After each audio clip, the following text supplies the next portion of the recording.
This video contains subject matter that may be offensive and disturbing to some people.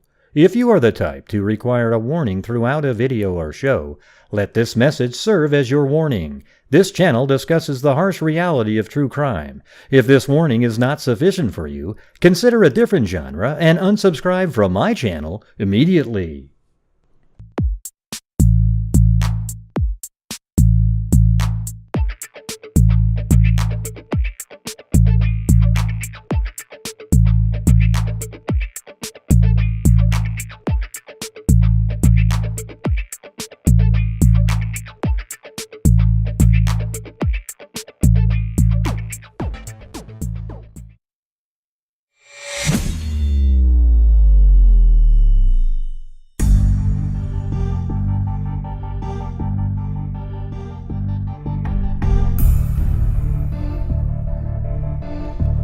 Hello!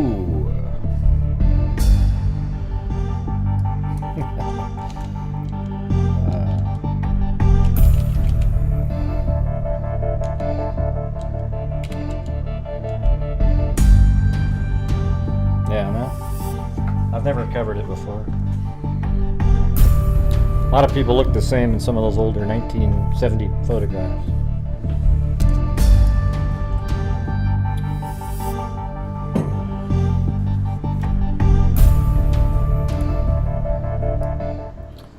Yeah, so as you guys are aware, the wacko YouTuber is, at it again. He just can't get enough of me. He's almost obsessed. It's really a strange thing. See, what I've done is I've criticized what he's put out there, and what he does is he criticizes the person and threatens to hurt and harm and kill them. I mean, he's really, he's somebody that shouldn't be allowed to be on social media, okay? And it's not just because, his opinions are, it's the way he reacts when you don't agree with him. Like when you guys say something and I don't agree, I just go, "Oh, come on, that's ludicrous," and we argue about it. That's how it's supposed to be, right? Now, it just so happens I have the mic, so it's probably not that fair, but that's just the way it is, right? Like, but in his case, he threatens to murder people if if you don't agree with him. And so what I'll probably and here's the thing, everybody. The stuff that he put out there is 100%. He made this whole video putting up this narcissistic thing and claiming it's just like me and all these different comments, and he disparaged all of you guys. I apologize for that.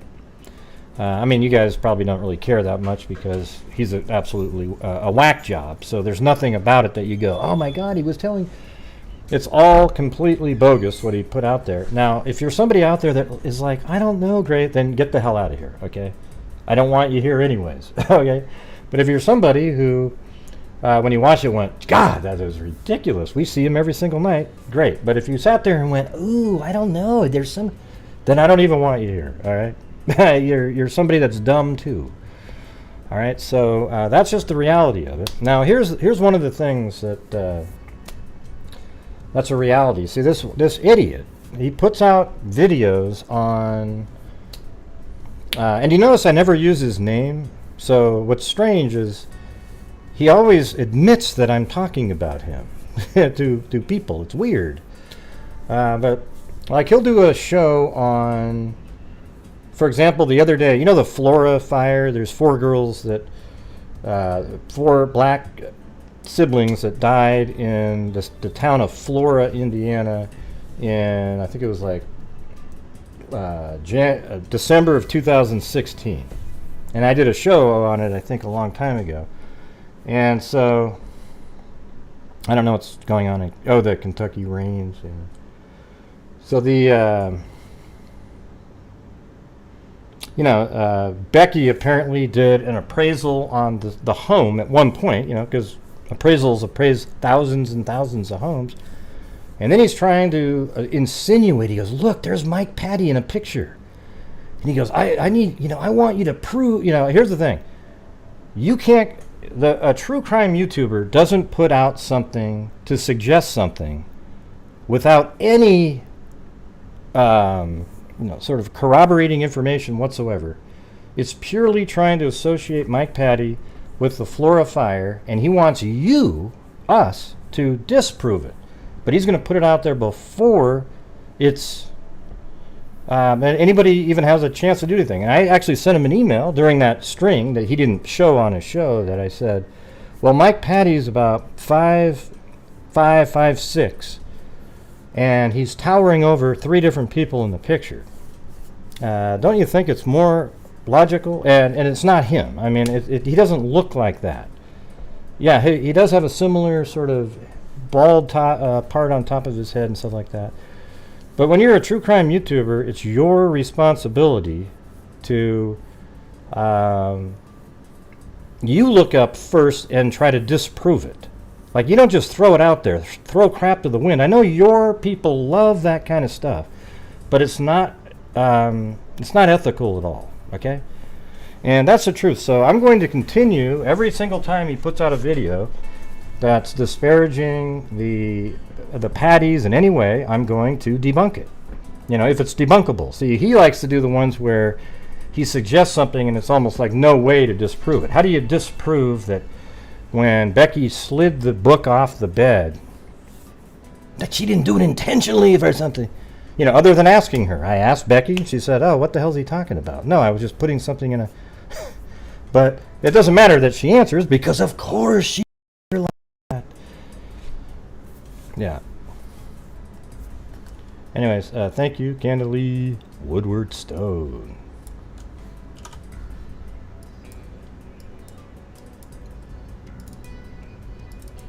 I don't even know if that made any sense to you guys.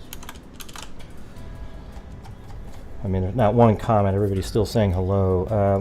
What do you think about what I just said?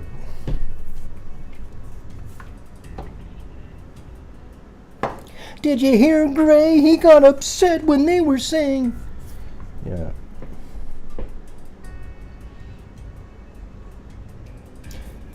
Yeah.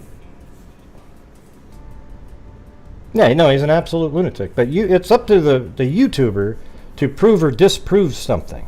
You know, before you put it out there. So why don't you look up stuff? And I mean, I actually found the video, the newscast that it came from.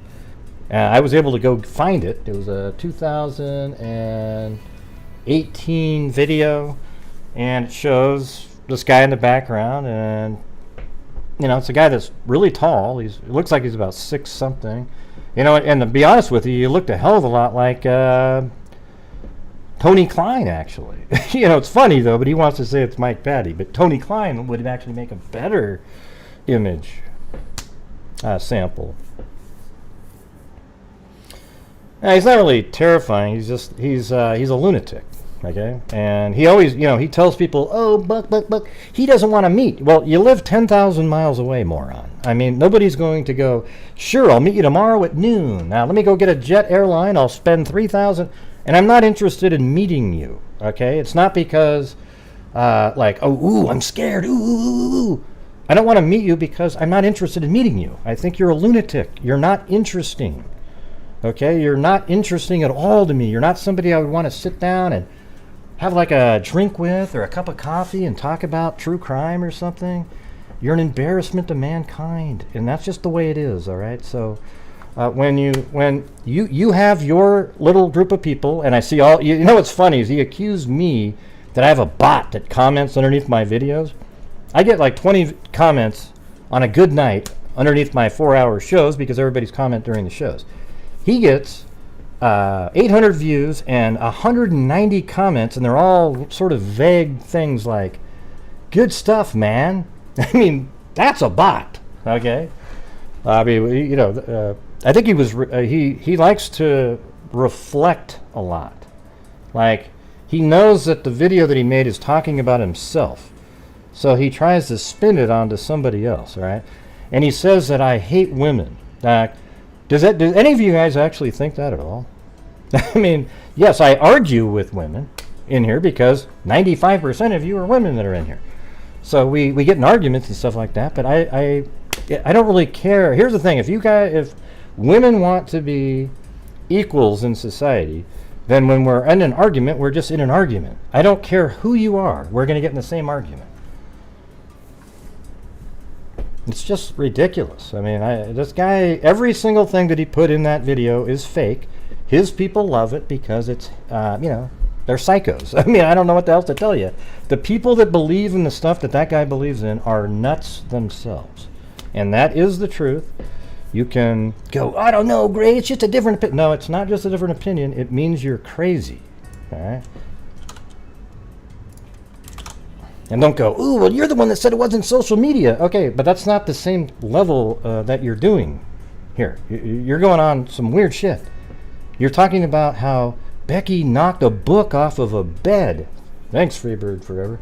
And somehow she really wanted Renner to see the book. And it's got to be part of some bigger picture of the murder and all that. I never said it was part of the murder, Gray. I didn't say it at all. Well, how about this? Why are you talking about them at all then if you're not insinuating that their behavior is part of the murders? Why are you talking about them? Okay? That I mean, are you talking about them for, like, societal, you just don't like the way they are? And if that's true, then don't even pretend that you're in the true crime genre, because it's unrelated. All right, anyways, that's all I got, you guys. I don't know what else to tell you. This guy, he's an absolute lunatic. And that's all there is to it, you know, so. And by the way, there's stuff going on behind the scenes you probably won't like too much. And not something I'm going to be doing. It's YouTube. So, let's see. Where do I put this?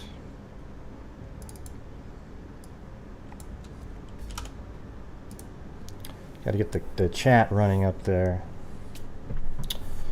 Yeah, I'm sure a lot of people. I mean, the thing is, if you've been on this channel and you spent a lot of time here, when you watch that, you would be disgusted by it.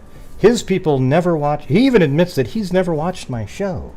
It's like, yeah. And his people don't either. They just hear what somebody else said, and they cherry pick a little comment here and a comment there. You know. Yeah. No, I don't always attract the crazy people. Well, the reason I guess they come over here is because when their favorite YouTuber puts out absolute garbage, and I say, look at this, this is nuts, then all of those people that believed in the garbage to defend what they believed come over and attack me.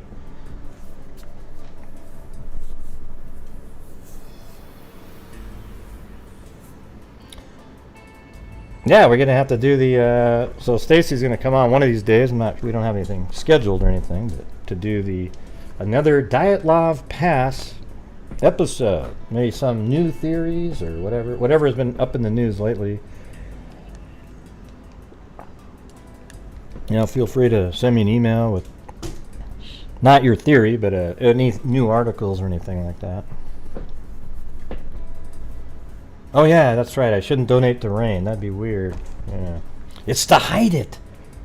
Trip to Belize. It's to hide it. You know, I send it to Rain because it's to hide. Let's see. Yeah, I mean, it's weird how YouTube, it just takes them a while, but they'll get onto it, and he'll have to start all over again, like he always does. Because he tries to come back, like when he left for 30 days and came back with this little crying, totally bogus video where he's like, oh, I'll try, I'm going to do better. He's exactly the same and worse now. It didn't get any better. He just can't do it. He sat around going, oh, God, okay, I got to get back to the same garbage. I have to still keep cutting down the family over and over and over again because that's what my people like, you know? Doesn't it make more sense to be talking about the Kleins at this point? I mean, they seem... I mean, we did a whole show the other night, and it's like, if the Kleins aren't related to the Delphi case, that account, the Anthony Shots account, it will be the biggest, like, coincidence ever. It'd be amazing.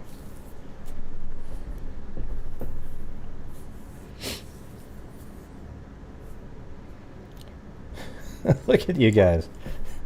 See, somebody comes in, hello everybody, and then hello, hello, hello, hello, hello. Oh, welcome to the show. There is no time to say goodbye. Hello. I'm fired out of it now, 10 down, 15 on the better down, bear on 15, I better down, bear on 15, 20. Yeah, I think Tony Klein is the bridge guy. 30 and 30 and 30, 25 better down, bear on 30. You want to bet 30, sir? 25 of you're out. I better down, bear on 25 better down, bear on 30, 30 now 5. I'm 35.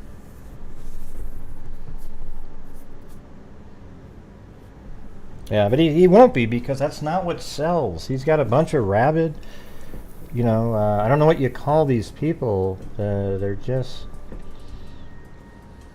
I don't know, man. They're the same people that, like, you know, believe Alex Jones when he's talking about Sandy Hook and stuff. Just, they want these crazy theories to be true. Like, one of them said the other day, Gray won't be laughing when Kelsey's in handcuffs.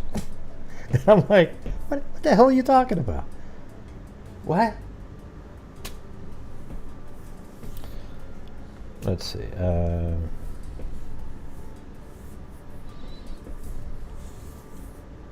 God, I think I need another number on these glasses. It's blurry. Yeah, well, I made a community post, Notorious Nat, so you can, if you're a channel member, you can go. Well, you are, so. You could go check it out if you want. I mean, it's absolutely incredible, you know. I mean, it's really, you know, I guess I don't really have, it's hard to explain how there's people in there that are like, yeah, good stuff. And maybe there are people that have that perception, but it's not a true perception. It's just them being told or showed up one show and just have this whole story invented off of that.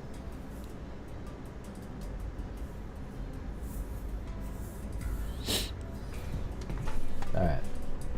So anyways, I'm going to get to the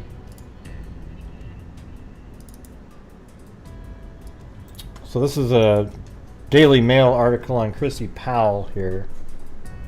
There was another one that I had too. Now let's do this one first. So after leaving for work, Chrissy Powell drove to a shopping mall just 4 miles from her home. The car reportedly sat there for 18 days in temperatures that sometimes reached 100 degrees. Her body was discovered by mall security guard. Nearly 3 weeks after going missing, a Texas mother of 2 was found dead in her car parked in a busy shopping mall parking lot. And so, you know, now it's, I think the information's out now. New security film, so now there's security film, reveals that Texas mom Chrissy Powell arrived at the strip mall 30 minutes after leaving the home. Well, see, that's interesting. Was she doing drugs or anything like that? And the reason I ask that is because when we go over to the, you know, the whole crime scene, no, I guess it's not really a crime scene, but, you know, she lived right here. And I think if we just take a general boom, boom, boom, like that, that's only 4 miles. So just like they said in that article right there. So 30 minutes. It wouldn't take you 30 minutes at all to drive that far. I would say 5, 6, 7 minutes. So there's a 20-minute time that's missing. Did she go somewhere to purchase drugs or something? I mean, what was going on in that extra time there? Yeah, maybe fentanyl. That crossed my mind earlier when I was sitting around, because that's the drug that is just killing everybody left and right because we have our borders wide open. So it says Chrissy Powell's, let's just go down here. The decomposing body of missing Texas mom Chrissy Powell sat unnoticed for nearly 3 weeks in the parking lot where she was eventually found, dailymail.com can disclose. The mom of 2 was last seen at 10:34 a.m. on July 5th and was captured in the haunting doorbell footage it's Ring doorbell footage, as she headed to her paralegal job. And there's the footage right there again. Yeah. See, it's weird too, because he doesn't look like, okay, I'm heading out to go kill myself. You know, I don't know. It just doesn't seem like that. But I mean, I don't know what you look like when you are going out to do that. But oh yeah, that's what they say too. Somehow, apparently, I target old, elderly women here. Okay, that's one of the things that guy said. How do I target anybody? I just do a show, and people show up to my show. I'm just doing a show, you know. It's like, you know, that's what I'm saying. It's such amazing the things that these people say. So that account right there is actually the same guy, the Derek Godsey, the Norman DeWinter account. He keeps saying the same thing all over the place. Yeah, I mean, I don't really understand that comment. Most of the people on my channel are female, just like they are in the true crime genre. You know, I think it's like 80-20, something like that. But I don't know what the hell the guy's talking about. I don't even know how to do that. Like, what is he? What is that person referring to? All right. So anyways, DailyMail.com can reveal her 2020 Nissan Rogue was caught on camera 30 minutes later entering the lot of the upscale Hubner Oak Mall in San Antonio, Texas after 11 a.m. Thanks, Sleuth and Snail.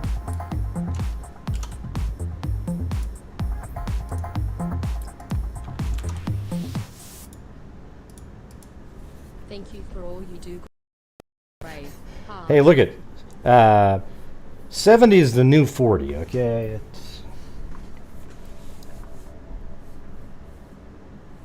yeah, I just don't have any idea what they're talking about.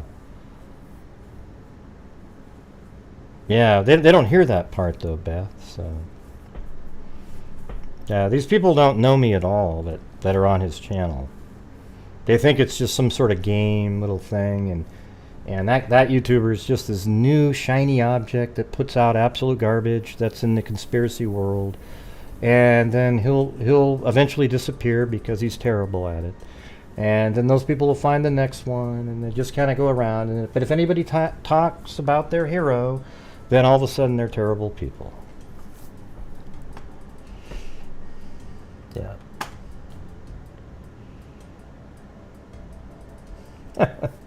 Beat him with your cane, yeah. Anyways, Powell 39 was finally found on July 23rd, slumped in the front passenger seat of her black SUV by a security guard who first spotted the car on July 11th, but didn't check in until he realized it hadn't moved for 12 days. How come that always looks the same? That said 177 yesterday, too.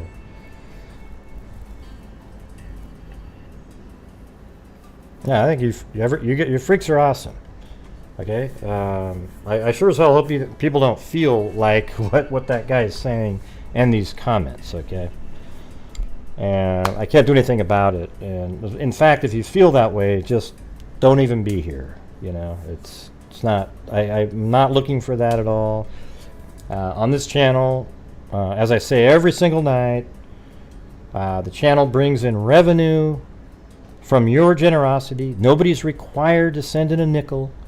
Okay, so you don't need to comment and go, oh, I can't, I don't have any money, so I can't. You can be here and watch the shows. There's no big deal.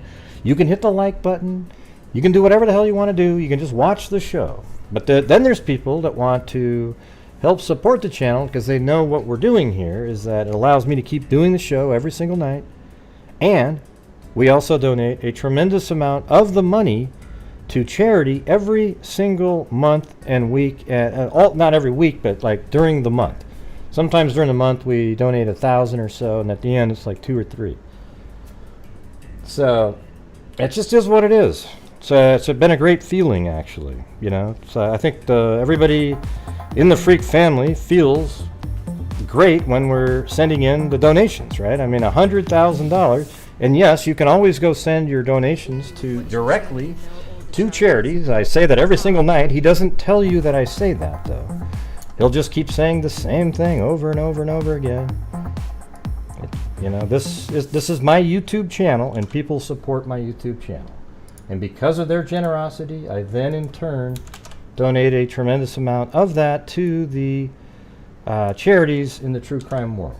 All right? And I think that's really the way to do it. If you have a YouTube channel, you should give back. Don't you think? Sweet. And thank you, Lane Dune and Sleuthing Snail.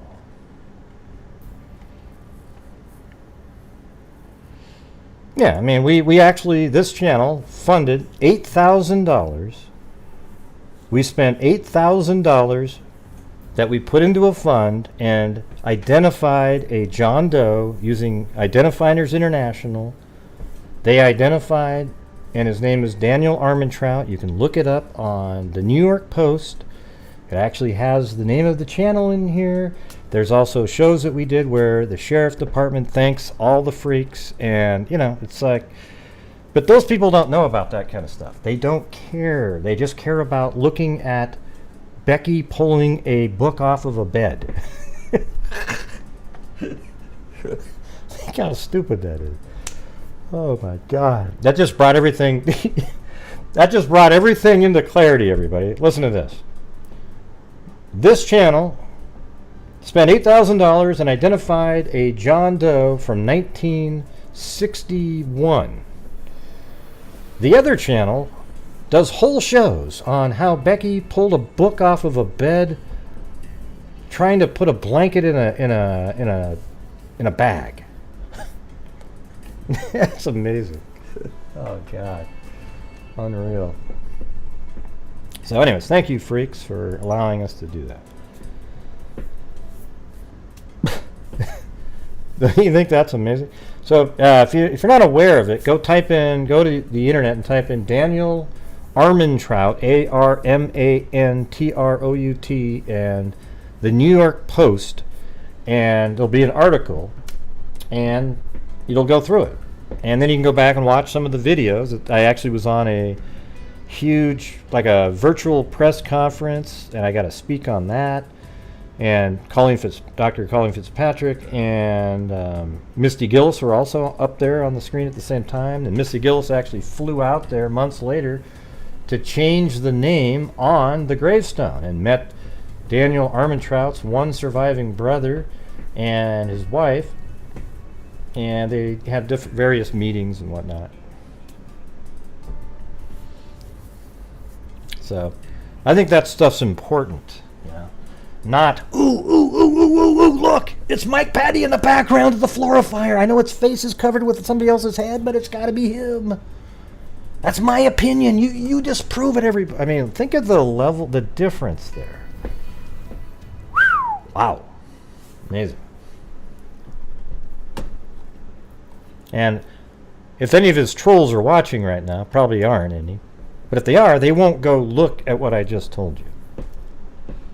Okay, they won't care about that. And we have another $20,000 in the fund, and other cases are being worked on as we speak. What do you think of that? No, it's awesome. Yeah. Anyways, thanks, guys. Sorry, I keep getting pulled off of the what we're doing here, but it just is what it is.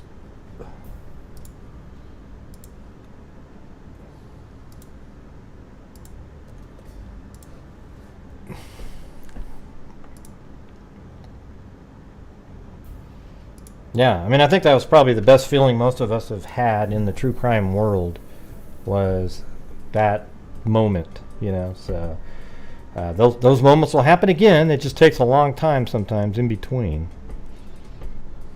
You got to get the DNA extracted, then it's got to be sequenced, and sometimes you got to do something called tissue-lyzer, where you have a really small bit of like bone or DNA, you know, like a little sample somewhere, and then you grind it up, like bone, for example.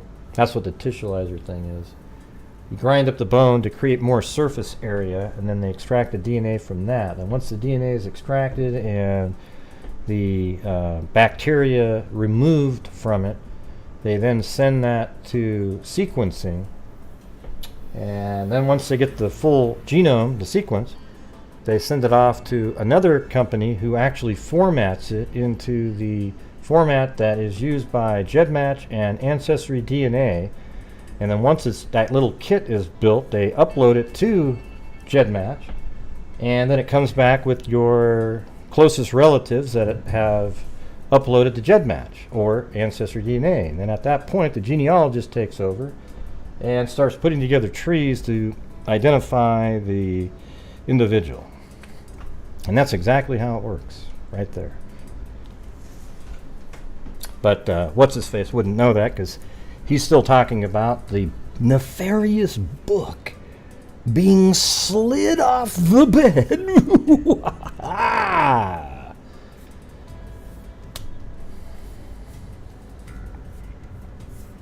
Yeah.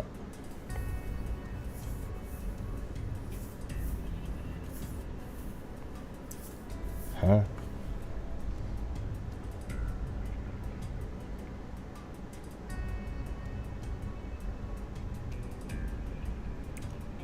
Oh. Huh. When did you send a letter over there, Plato? You should have sent it in. Nobody heard about it.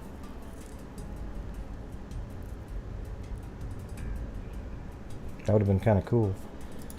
And why? I mean, what did you say in the letter? I don't even know. Let's see. What's off top? What happened? Like I'm sort of like in a weird, way down low in this screen.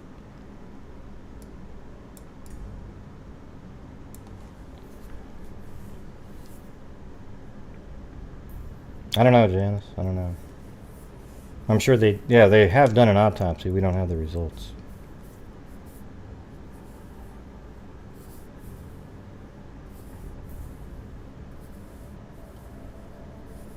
Yeah, I never got a copy of it. Alright, so here we go. The Powell 39 was finally found on July 23rd, slumped in the front passenger seat of her black SUV by a security guard who first spotted the car on July 11th, which is only 6 days after she went missing, but didn't check it until he realized it hadn't moved for 12 days. So now it's a lot longer than the week that he originally said. According to the San Antonio Police Department, the guard noticed a foul odor when he approached the vehicle and called in cops at 6:45 p.m. after seeing Powell inside the car. Security video obtained from a nearby jewelry store by the cops and described to Daily Mail by Powell's mother, Claudia Mobley, 70, showed that no one got into or out of the vehicle after it arrived. Oh, okay. So they still had the security footage. She pulls up, nobody got in or out, and her body was in it. That's a open and shut, that nobody killed her unless somebody gave her, a purposeful drug somewhere else and she drove there by herself. What does that say? I don't even know what that said. What did that say? What does that even mean? Learn to write better, troll. That's such terrible grammar. Every once in a while, just try to write better. You're terrible. Okay, Derek, you suck at it.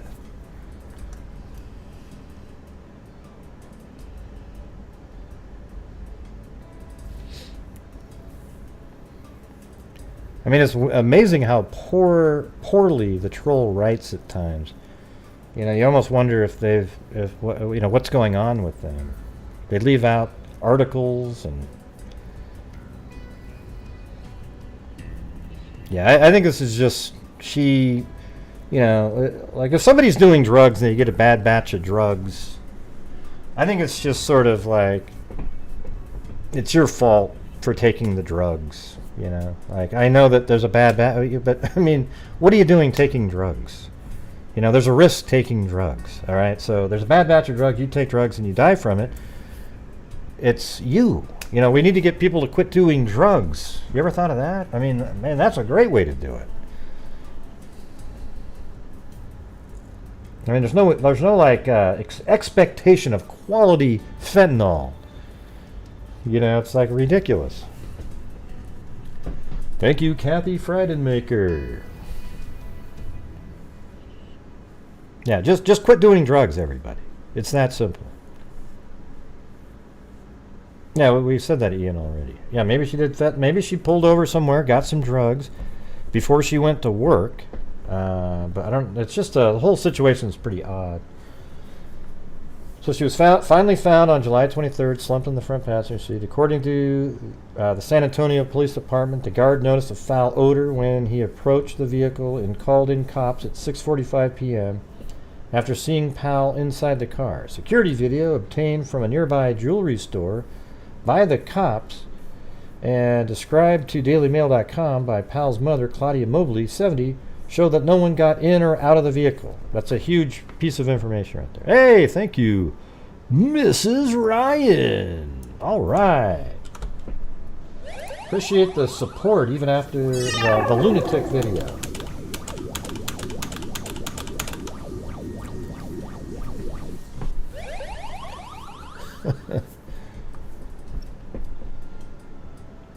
Yeah, of course the one selling needs to be held accountable. They don't need. I don't think they need to be held accountable for the murder, though. Like it's a murder. To me, it should be that it's the same that they were dealing drugs. It shouldn't make any difference that because the thing is the person doing the drugs is willingly taking something that's very dangerous for themselves, and they want to do it, and they're, and so.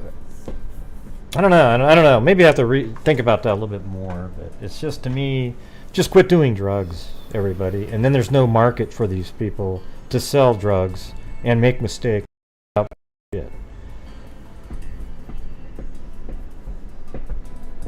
You know what I'm saying? I don't know. It's hard to really. I mean, you make a bad batch and. I don't know. It's kind of hard to say because there's this one guy that made a bad batch and it killed a whole bunch of different people. So shouldn't they get more in trouble for that? I guess maybe they should go hard on those people because then it would make it so that they either try harder to make better dope for people, or they quit doing it altogether. It makes it more, it's like having the death penalty as a deterrent. So if you say, listen, if anybody dies from your drugs, you're going to go to prison for murder 2 or manslaughter or something like that. So yeah, I could see that argument. I mean, they are, yeah. So I guess it's kind of is a manslaughter. But man, just quit doing drugs for God's sakes. Yeah, they did an autopsy a while ago. That's been asked like 6 times already. Security video obtained from a nearby jewelry store by the cops and described to Daily Mail. So it showed her pulling up. Nobody else got in or out. On July 5th, San Antonio was roasting in 93 degrees Fahrenheit heat, with temperature climbing to 100 degrees Fahrenheit on July 11th. I mean, that car must have been 150 degrees in there. I don't know how somebody didn't smell an odor a week before. By the 23rd, when Powell was found, the temperature had dropped slightly to 95. In an exclusive interview with Daily Mail, Mobley said she believes her daughter, who suffered from anxiety, must have felt unwell and was overcome by the heat. I mean, that's definitely a possibility. Like, maybe she was out kind of late, and then she pulls over there. She's not feeling good. She's got conditions. But the problem is where was she for about 25 minutes of that time? Because she showed up there 30 minutes after leaving the house. And it's only a 4-mile drive, so I would say at the most 10 minutes. And so where did she go for at least 20 minutes of that time? We don't know. She does not believe her daughter committed suicide or intended to die, and said she was furious that the security guards took so long to check the car. Well, she wasn't alive after the first day in that car, I can tell you that right now. So, you're sort of wrong. You're mad at the wrong people. You're just in this random parking spot, and they just didn't notice. If they had noticed it 3 days after she pulled in there, she wouldn't be alive right now. And mainly because the temperature was so hot that she probably died of hyperthermia much, like the first day. I mean, you pull in there, it's 10, 11 o'clock, and then it got hotter and hotter and hotter and hotter and hotter, and she probably died that day. But it makes you think that she died of something else in the car, or at least passed out from something else, and then died of hyperthermia. I guess at some point we'll get to know what the cause of death is, maybe. But after that long and that hot of a car, the decomposition must have just been horrendous.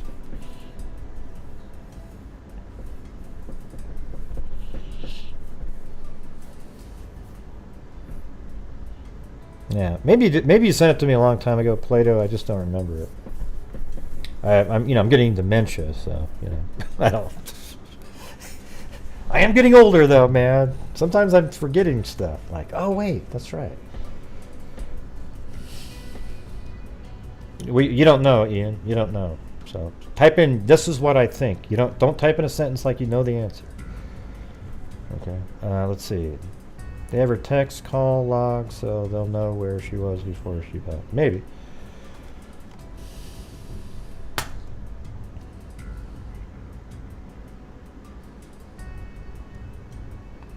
What's funny about that? But drugs make you feel good. Car is sealed. How can you smell decay? What do you mean? It gets out the window. It just gets out. Smell like that gets out of it. Well, sure, it's possible, Ian, but you didn't type it in as it was possible. You typed it in as car had leaky exhaust. She died from carbon monoxide, as if you had the answer and you'd gotten it from some document. Yeah. Oh, is that the same guy? Jesus. Chrissy vanished from her home on July 5th. She drove 4 miles to the Hubner Oak Center strip mall, which appears to be in the opposite direction from her job. No, it's not. Well, yeah, it is right then, but you drive right here. That's one of the ways, and then right here she pulls into there, which is weird, so it makes you think she went somewhere else first and then ends up in that parking lot, which is right down here. This is where that guy in the other case lives. Chris something, I can't remember his last name. Angelos or something, or I'm sure you do, LM, but he's not typing them in as theories, he's typing them in as their facts.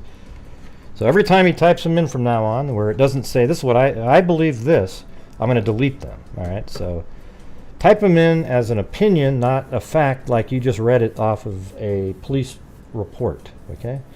See how mean Gray is? He's telling people how to... No, because you type it in like it's a fact.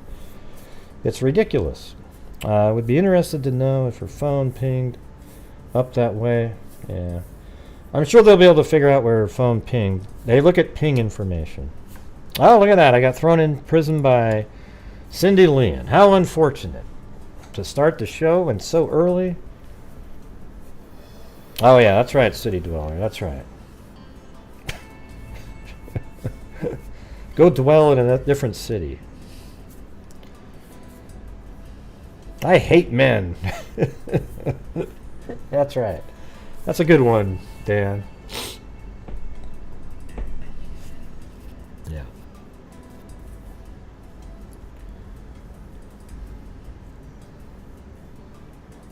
And most everybody else types in, maybe she did this, and that means it's an opinion. But when you say she had faulty pipes, was stuck in a car and died of, you make it sound like that's a fact.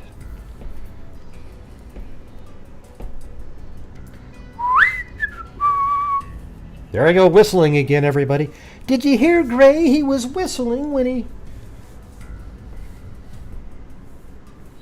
Reports our phone and watch... Yeah, we know all that. Yep. She left her medication, phone, everything was left at home. Well, thanks, Mrs. Ryan. Wow. Awesome. I guess the rest of the freaks like to just have me languish in prison.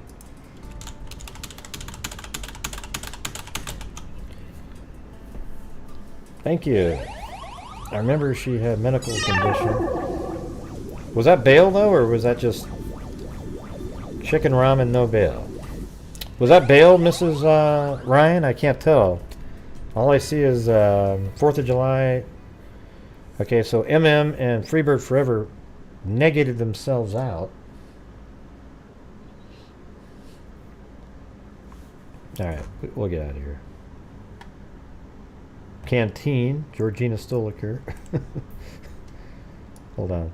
Let me put this all in there for you guys. Gotta get the spins later. Yeah, so these spins are just sort of like, hey, you know, thank you for supporting the channel, and by the way, you know, I'll help you guys. Somebody can win something at the end of the show. It's not a contest or anything like that. It's just, you've got a chance. You got a chance. Chicken ramen, no bail.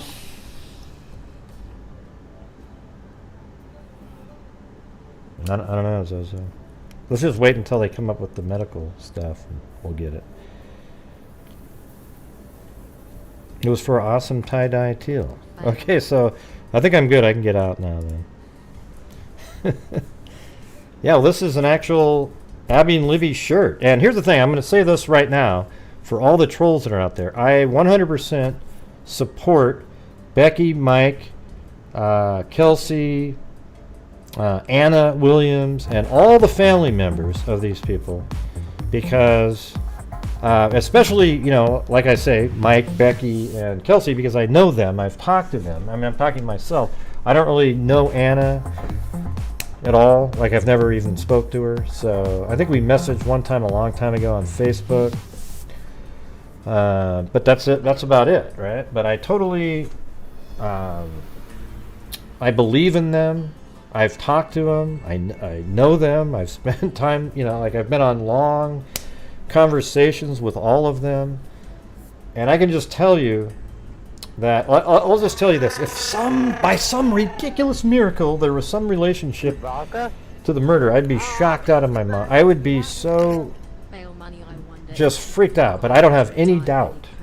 Like, I actually have no doubt at all. I think that that's why I know when I see these videos and I look at them, I just go, God, this guy's obsessed. Going over and over and over again. Keep accusing Kelsey of the same thing. Look at the way she said here. Look at the way she said it here. And I know that she has nothing to do with it. And so they go, I never said she has something to do with it. Okay, well, I get it, but then why do you keep talking about her? What's the point of talking about her if you don't believe she has anything to do with the murders of Abby and Libby? And there's never a really good answer for that. Ever. Okay? Never. You'll see 3 emails. Yeah, I got the other 2. I saw those in there. And thank you. Oh, wow. So, wait, hold on. I missed these ones. Truck stop murder and true crime. Thank you. And thank you to Eugenie. And also to WNC Granny. Bail money. I wonder if she could have gone into the diabetic coma. Yeah, I was wondering about the... You know, some people were thinking maybe diabetes was why she had medical conditions. And this is just for you, WNC Granny.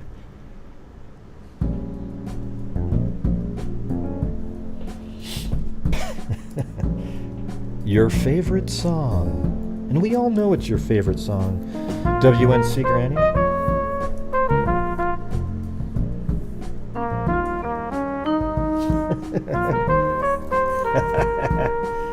You.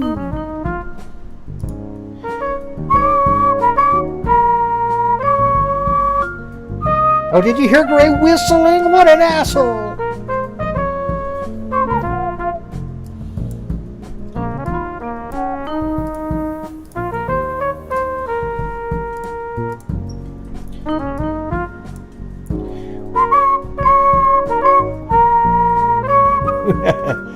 That's right. Ding, ding, ding, ding, ding, ding, ding. Anyways, the last day of the month is coming up.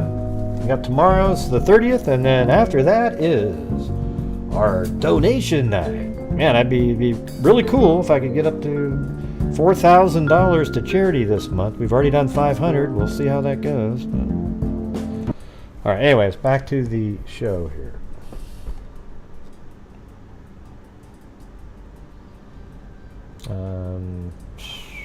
It was only the officer's second day on the job when he discovered Powell's body. His first day had just taken note of her parked SUV, so he just noted it being there. Security at Huber Oaks is provided by a Waco-based firm. You know, they're trying to find some scapegoat deal here, like, oh, it's the security guard's fault, and they're making too big a deal about the security guard. Unless the security guard had found her like 3 hours later. I guess the problem it might affect is the autopsy, where it might be evidence destroyed because it took so long. Had she been found in 3 days or something, there might have been other information, but we don't know anymore. Thanks, Pebs W. I'll be Chewbacca if you want me to. Listen, at Gray, this is for the new Dumb People Suck Fund. I expect t-shirts. Hey, I like that name. Is that an actual t-shirt right now? Dumb people suck? Oh, man. I think that's a good one there, Pebs W. Would you guys buy that one? Dumb people suck. Oh, man. I like that one. Man, that one's awesome. And just, you know what? And then wait, guess what? Hey, Zozo, you pick from our icon which picture would be in the Dumb People Suck. I know which one it is. It's this one right here. All right.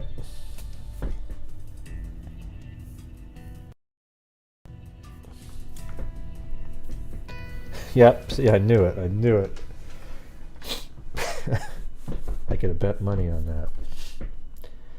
Anyways, I think that's going to be about it for that case for now. And then eventually, when they maybe have a final report, you notice there was never really a press conference or anything like that.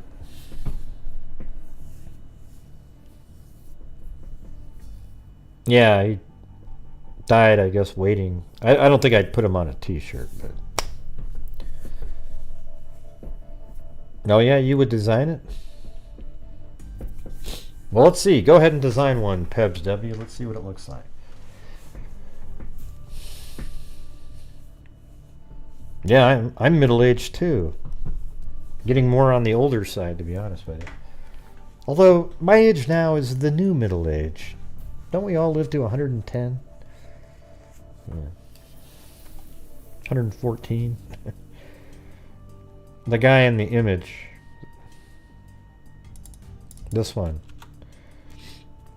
He was somebody that killed somebody, or not killed, but put a woman in a coma by beating her so much for 2 years. And the woman came out of a coma and then said, hey, that's the guy, I think it was brother or something. And he's the one that did this to me, and they arrested him, and then he died in jail or something, waiting.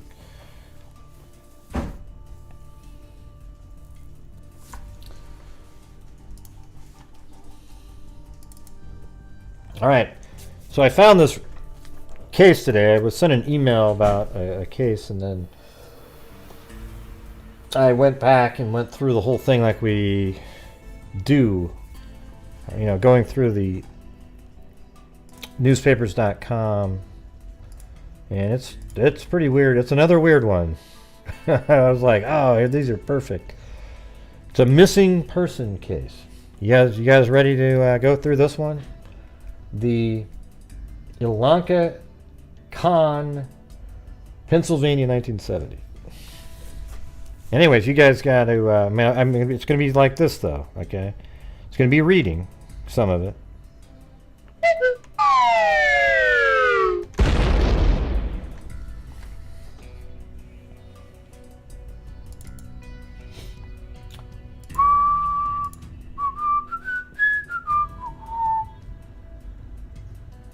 Oh.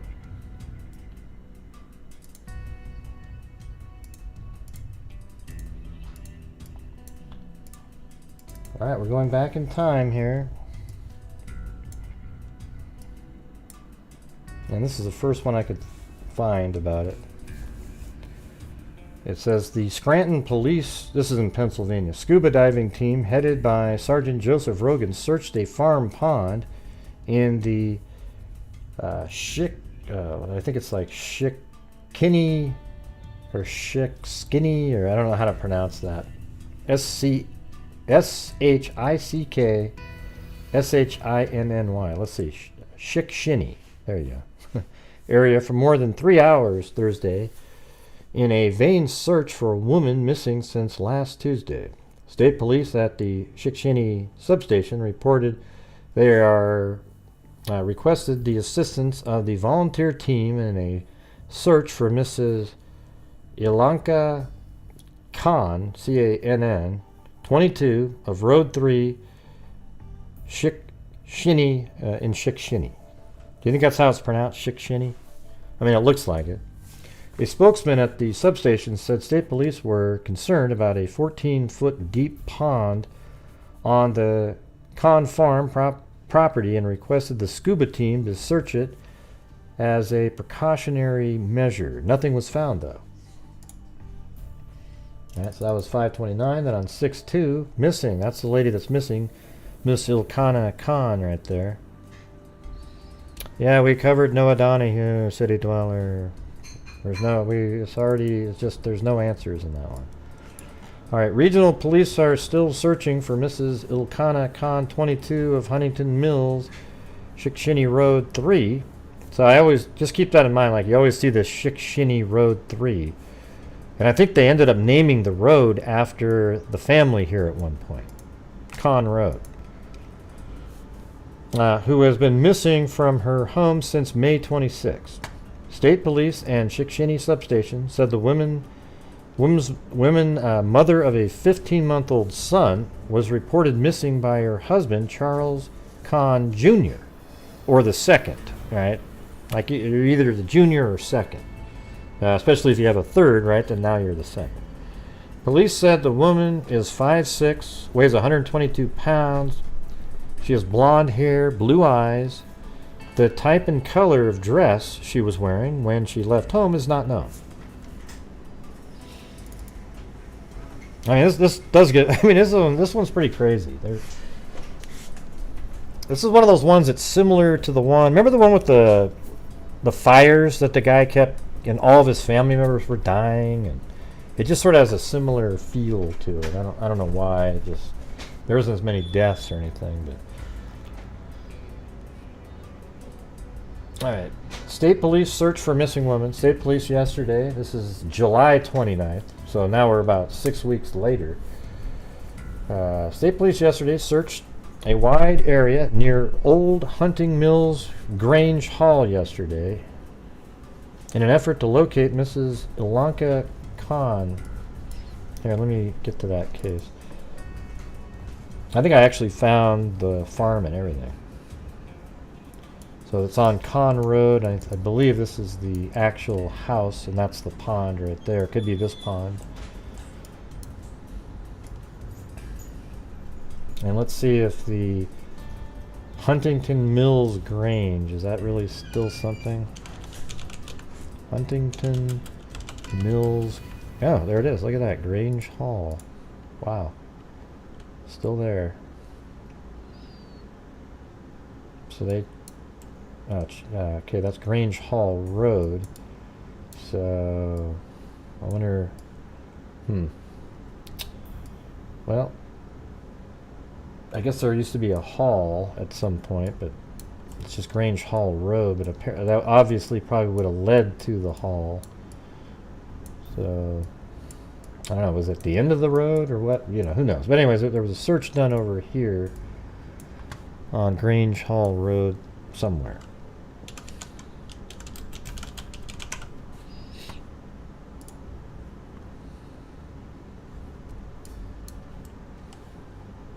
Yeah. All right, so search leaders consisted of Captain Mauro Forte, commanding officer, da-da-da-da-da. We don't need to know about those people. But anyways, they searched over there. Nothing. Then September 23rd, 1970, 4 months later. And now this is just something, you know, it's not related, really. It says 2 men were arrested, or it could be related. 2 men were arrested on a charge of assault and battery and released under $500 bail. Clinton Harless, 46, Kitty Hills Road, 1, Ohio, and Paul Allen, 22, Julian, West Virginia, were charged with assault on Charles Cann Sr., so that's the father of Huntington Mills. Harless is the father of Mrs. Ilonka Cann, 22, so that's the, not, I would say father-in-law, but Harless, wow, okay, I was wondering about that. So look at this. Clinton Harless is the father of Ilonka Cann, so her original name was Ilonka Harless. Okay, I gotta add this to the, so you can already tell this is getting kind of crazy, right? So now I get the name. Clinton Harless equals father of Ilonka.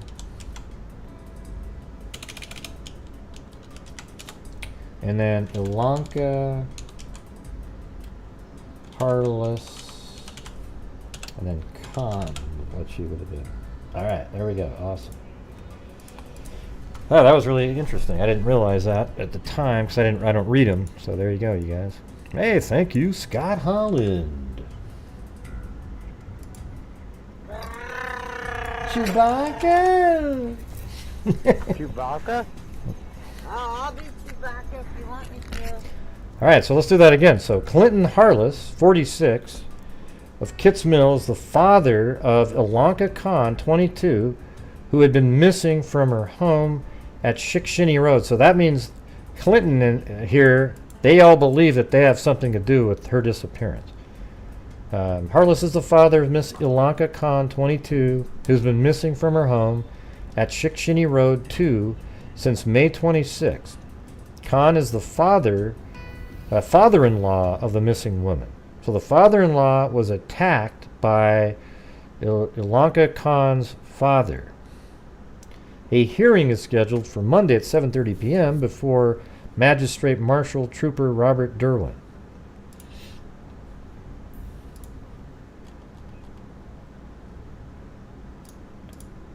Hopefully you guys find that interesting. I mean, that's pretty... So you have this missing person, and the missing girl's father attacks her husband's father. Petition to check records. A hearing was held yesterday morning on the application of 2 out-of-state men to inspect statements taken by state police in connection with their arrest and charges of assault and battery. A decision will be handed down later. Clinton Harless, Kitts Hills Road, number 1, Ohio, and Paul E. Allen, Julian, West Virginia, were indicted November 9th on charges of assaulting Charles Cann and Charles Cann Jr. That's actually so. Ilonka's father attacked Ilonka's husband and father-in-law. Huntington Township Cann is a teacher in Berwick.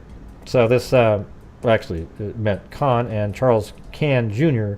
of Huntington Township, and he's a teacher in shop, and is so Charles Cann Jr. is a teacher of shop at a middle school, but then Charles Cann Sr. is actually in like construction, so they fit. Come on, you guys, this is interesting. All right, you gotta keep following along here. The incident occurred September 21st. Judge Peter Paul Olszewski set the hearing on application of attorney Louis F. Feldman and The incident developed after the wife of Charles Cann Jr., who was the daughter of Clinton Harless, had reportedly disappeared. No trace of the missing young woman has ever been found.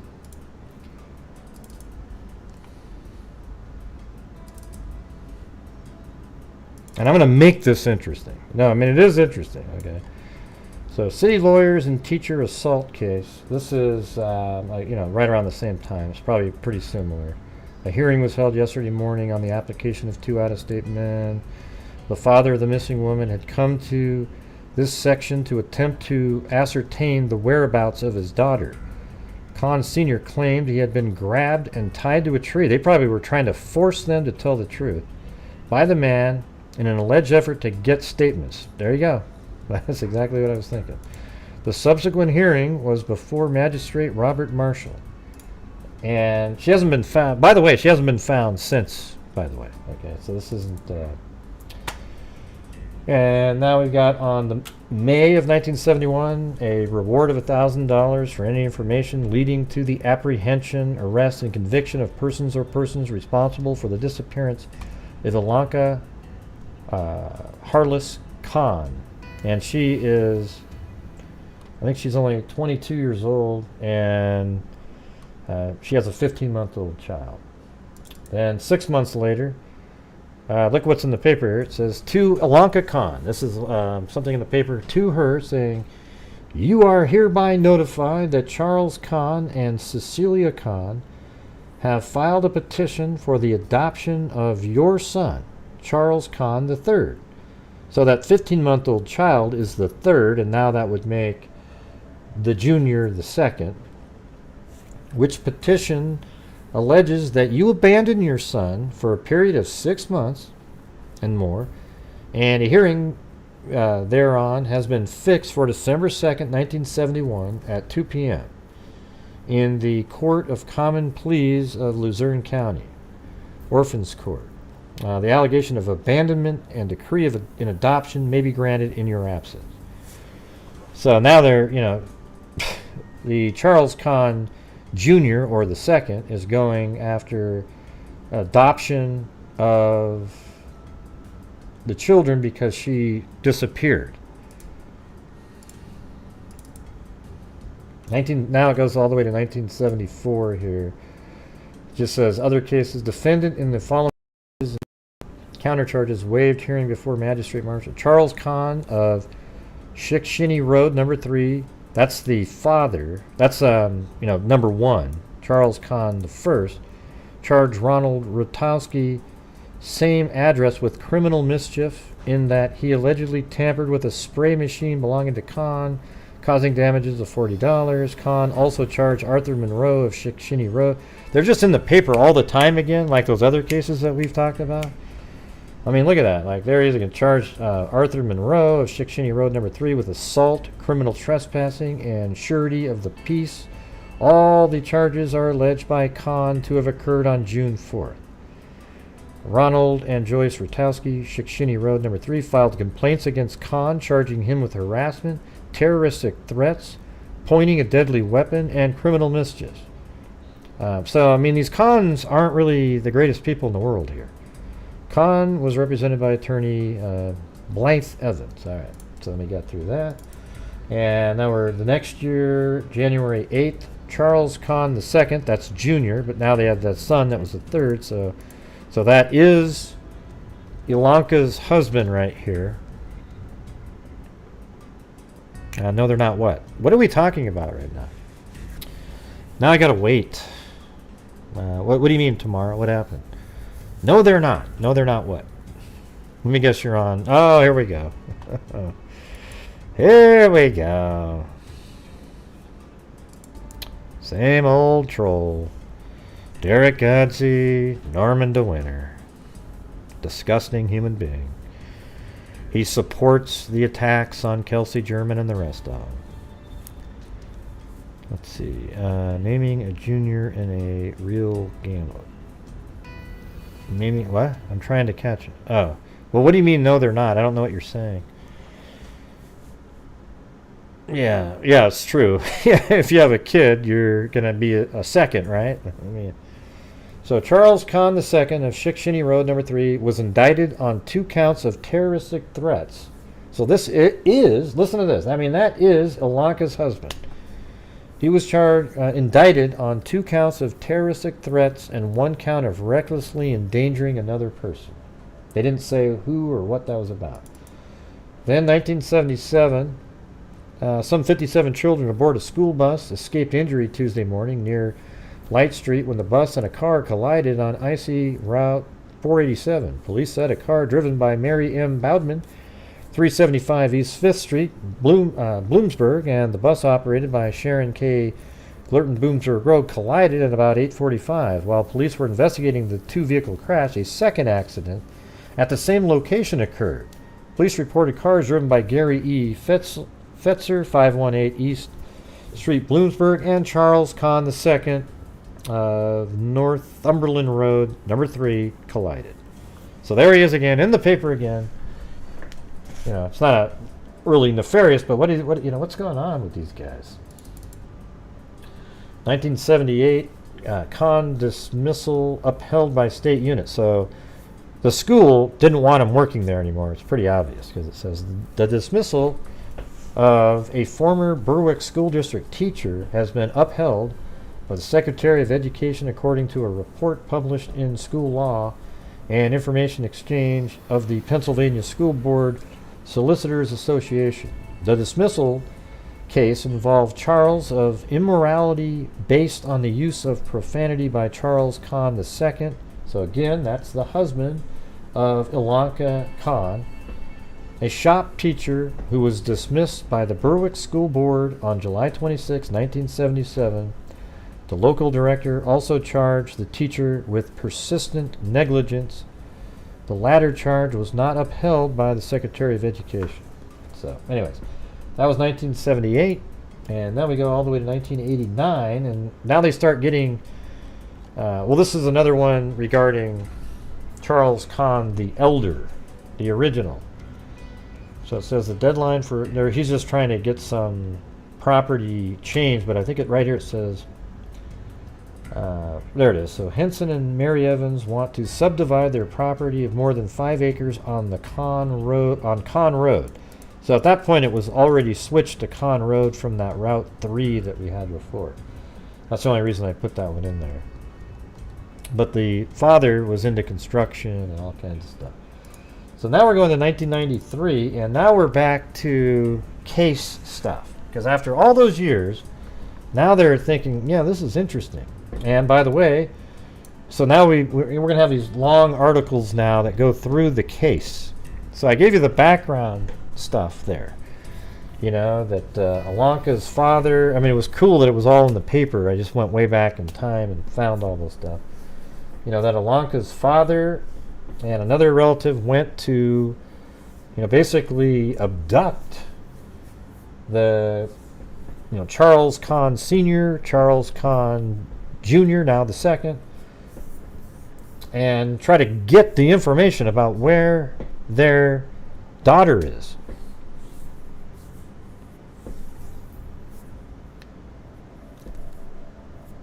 Well, there's a 1.5-year-old, so the third would be, I guess, now that kid would be, God, 27, maybe? All right, so on May 27th, 1970, a young Berwick school teacher walked into the state police barracks here and reported his wife missing. That was Charles Cann II, but was the junior at the time. Touching off the most bizarre mysteries in history of Lower Luzerne County. The disappearance of Ilonka Cann 23 years ago unsettled her rural Huntington Township farming community, sparked a massive search, and launched an intensive police investigation that involved officers from New Jersey to Kentucky. Cann, then 22, and 3 months pregnant. So listen to that, man. Ilonka Cann was 3 months pregnant and had the 15-month-old. So Cann was then 22 and 3 months pregnant, was never found. She disappeared without a clue, leaving a 22-year-old husband and a 15-month-old son. On Wednesday, you know what this case reminds me of? The one that we were just talking about last night. I mean, it has a lot of, I mean, it's pretty crazy. It's very similar in a way, you know. It's, you know, I got the families fighting and strangeness. Hey, thank you, the Velvet Army.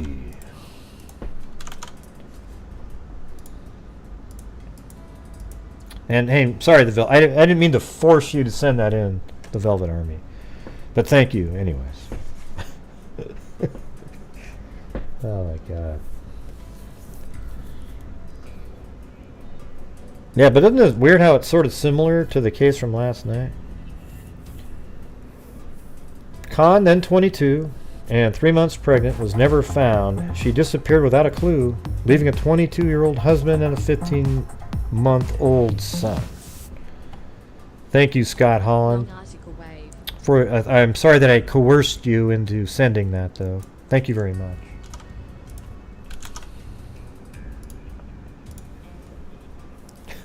I know, I'm kidding. It was sarcasm, the Velvet Army. Cann, then 22, and 3 months pregnant, was never found. She disappeared without a clue, leaving 22-year-old husband and 15-month-old son.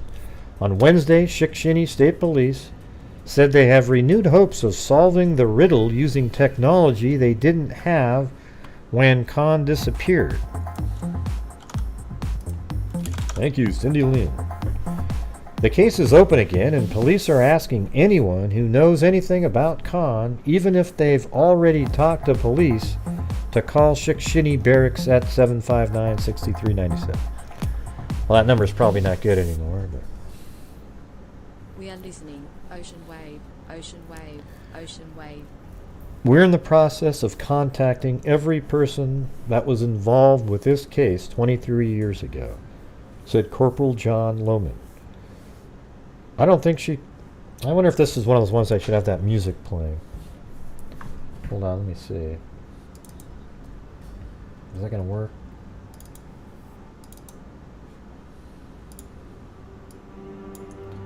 Yeah, it's always... This is like probably the best music in the history of... I think there's even a podcast that uses it, but...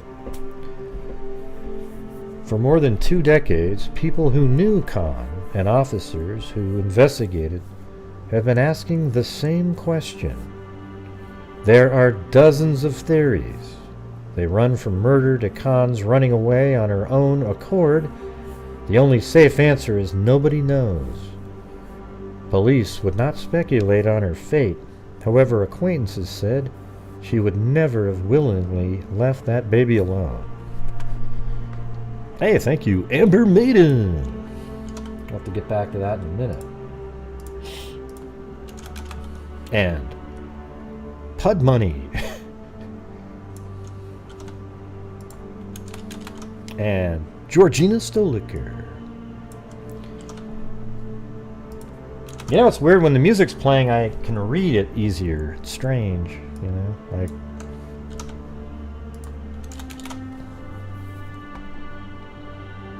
And thank you again, Quietly Frozen.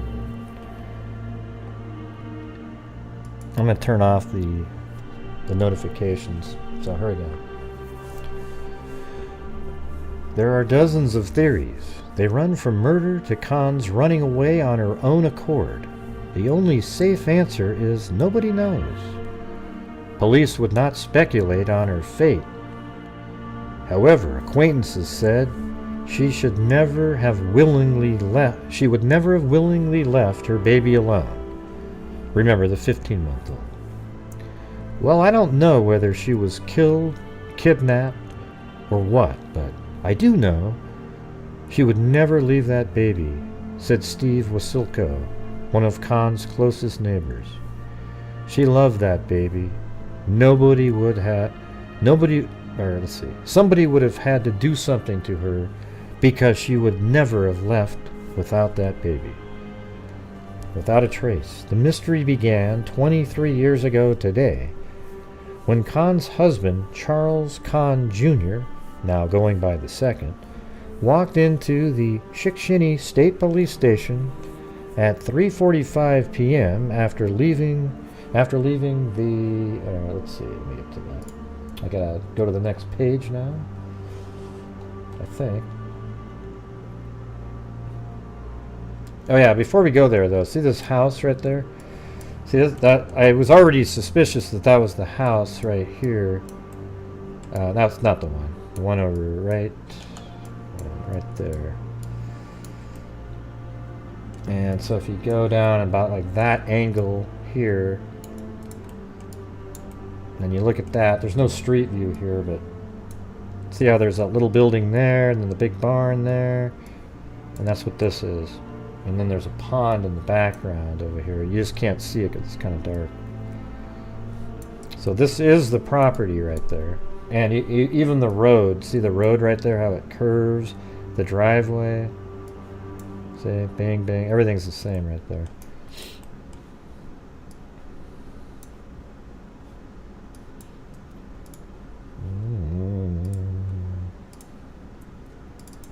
And now we're on to page 2 here. I mean, this is pretty big, though. So it's so cool that they have these old articles that have such great detail in it. Alright, so right here it says, The mystery began 23 years ago today, when Cann's husband, Charles Cann Jr., walked into the Shikshini State Police Station at 3:45 p.m. after leaving the Berwick Junior High School, where he was a shop teacher. Cann told a bizarre story about returning home from work the day before and finding his young son crying in a crib upstairs. His wife, whom he had met at Morehead State University in Morehead, Kentucky, when both were going to school there, had vanished. According to police reports, Cann said he last saw his wife when he left that day at 7:20 a.m. He called his father a substitute teacher in the Benton area school district, and together they searched the house and grounds that afternoon, but found no trace of Ilonka. The Canns lived in an isolated 2-story farmhouse on about 50 acres of land off the Watertown Road, about 1 mile south of Huntington Mills. The closest neighbor lived about a quarter mile down a dirt road. Charles Cann Jr. still lives there today.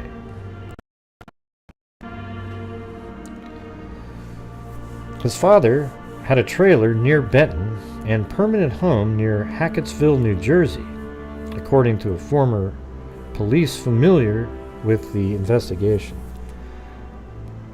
A former police officer familiar with the investigation. Cann and his father decided to take the baby, Charles III, so number 3, to the house in New Jersey where his grandmother could care for him. God, isn't that interesting?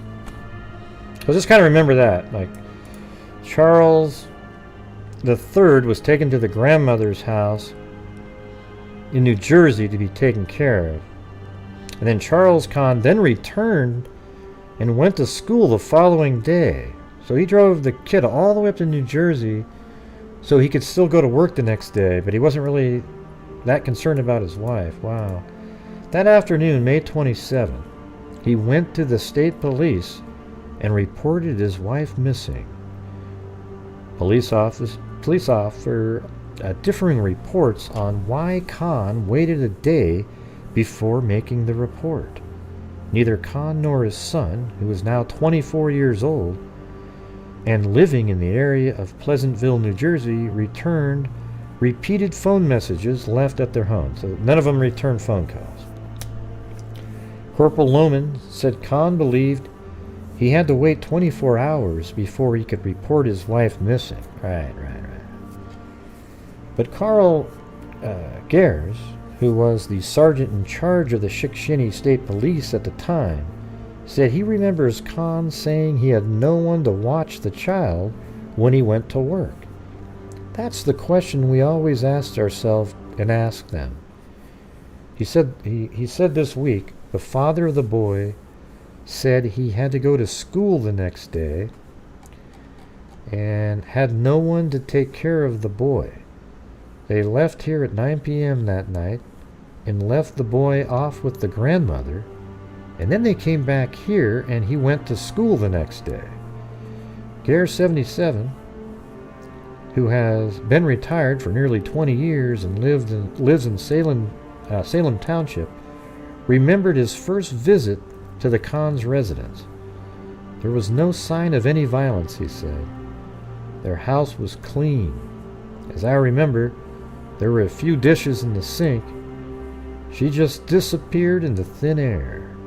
In the following days, at least 100 police officers and volunteers searched the house, grounds, and surrounding farms, turning up nothing. We checked just about every inch of the farm, Gare said. We went through that house with a fine-tooth comb. We did a lot of walking and tramping through woods, always looking for fresh ground or what might be a grave or something like that. She just disappeared off the face of the earth. See how many cases there are that are just like this? It's crazy.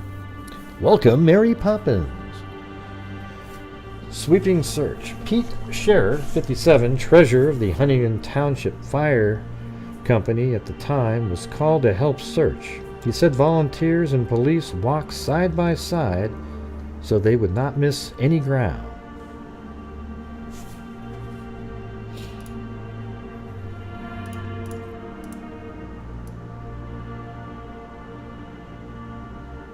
There we go. Some places were real swampy, and we went right through the swamp and all, making sure nothing seemed to be overturned, he said. It was knee deep in some places. We searched the woods all over and couldn't find anything. There wasn't a clue or any reason that she ran away. Cher, who was then a tax collector in Huntington Township, said he remembered Ilonka Cann as a quiet woman. He could offer no theories to explain her disappearance. She would have contacted home, I believe, if she was able, he said. Bob Derwin, 54, a retired Chickasha state trooper who was one of the main investigators on the case, said officers checked trains, buses, and airplanes. Investigators tracked down leads in New Jersey, in Moorhead, Kentucky, and in southern Ohio, where Ilonka Cann's family lived. Missing person flyers and teletypes were sent to police agencies all over the country. They turned up nothing but dead ends. Derwin said he went so far as to call military agencies when he heard about a device that could sniff out a body underground. Oh man, I doubt that. I made tons of telephone calls. Oh, you mean the ground penetrating radar? Maybe that's what he was talking about. I made tons of telephone calls to the military to try to track something like that down, he said. All of the military people that I talked to said no such thing existed, right? Because the person probably said sniffed out, but they meant like ground penetrating radar. That's funny. He probably kept calling. No, he said sniff it out. That's funny. Trail goes cold. Gare said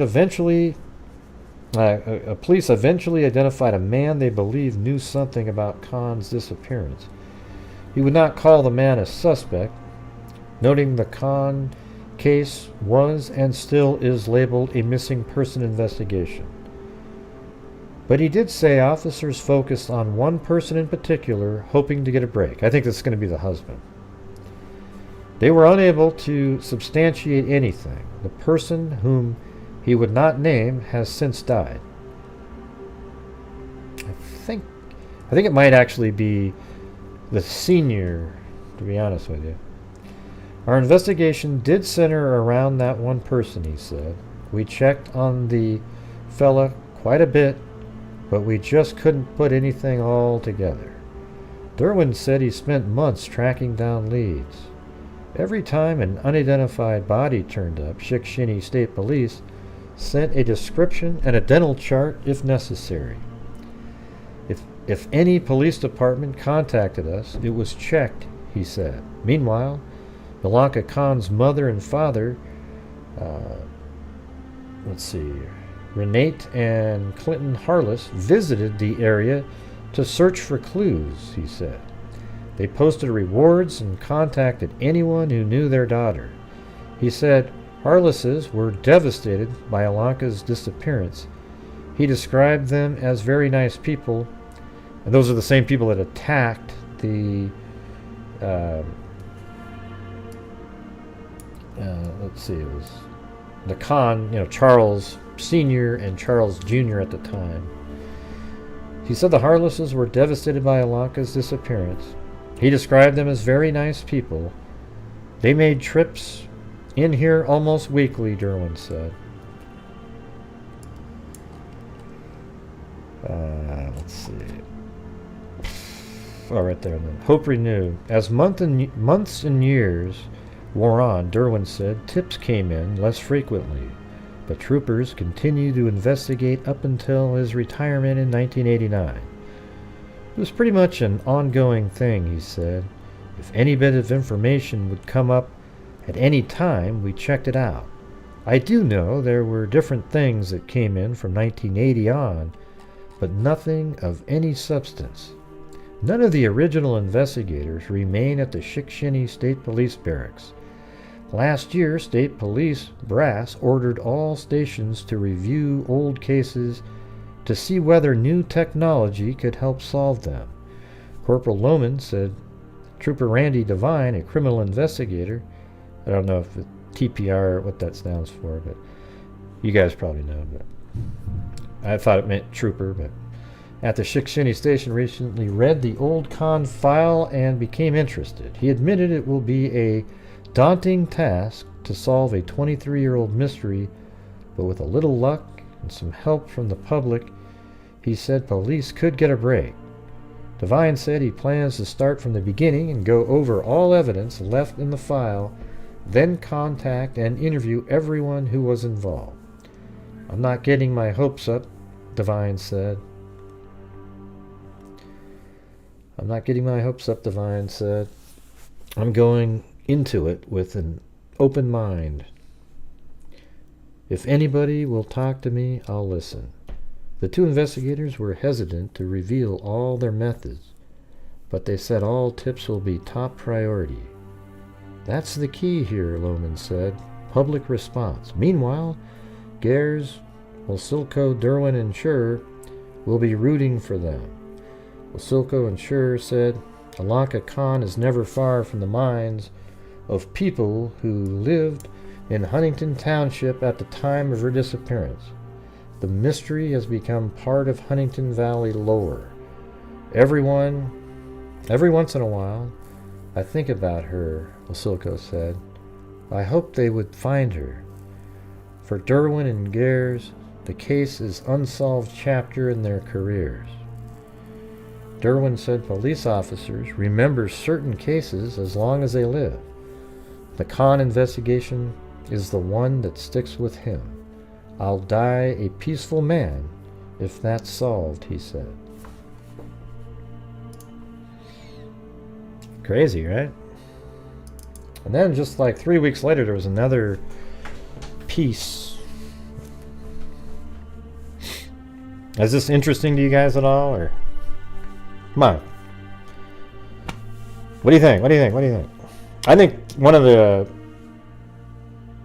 cons is why she's missing. I think it's almost identical. You know, it's so weird. It's so close to the case that we just covered last night, right? Because it seems like in that one, it might be the mother of the boyfriend. All right.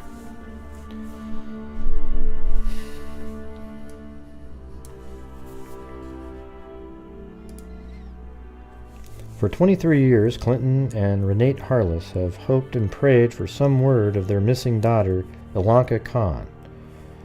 The trail has grown cold since Ilonka disappeared in 1970 from her rural home north of Shikshini, and the Harlesses, who were in their mid-40s at the time, have no official word about her in years.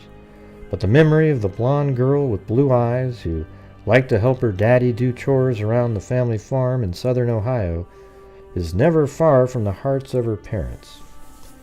Neither is the young wife's voice crying to her mother on the telephone. I mean, look at this case. I don't know how this stumbled upon me, but it's so similar to the one we just did yesterday. Isn't this weird? I mean, look at this next one. Neither is the young wife's voice crying to her mother on the telephone the day before she vanished, or her letter saying her marriage was failing. The Harlesses say the hardest thing that they face each day is not... So here's the thing. If she might have been leaving, and then there would have been alimony and child support for 2 kids, and They didn't want that to happen. The Harlesses said the hardest thing they face each day is not knowing what happened to her. If you have a child and it gets sick and it dies, you know where it is, said her mother, Renate Harless. Bad as it can be, you know. You know. It's the not knowing. It is just like, I would call it like a sore that doesn't heal. Interesting wave. Jeez. Wow. What other kind of waves can we have? Let's see. They say time heals everything, but time doesn't seem to affect me.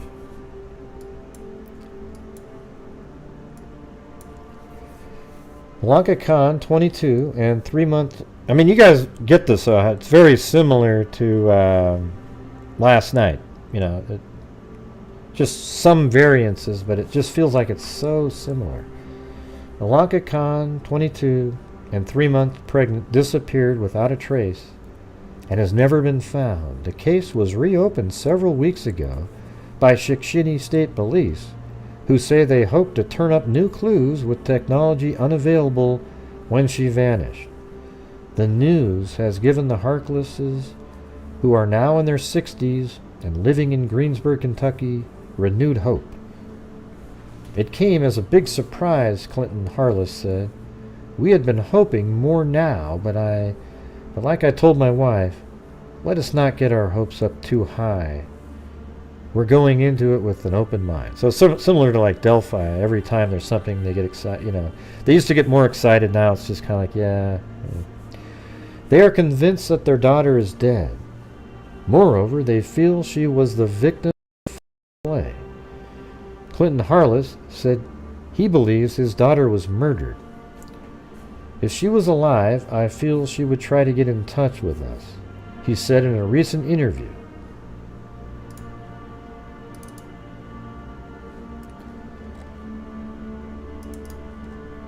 Police, however, were unable to find any clues suggesting Cann was killed.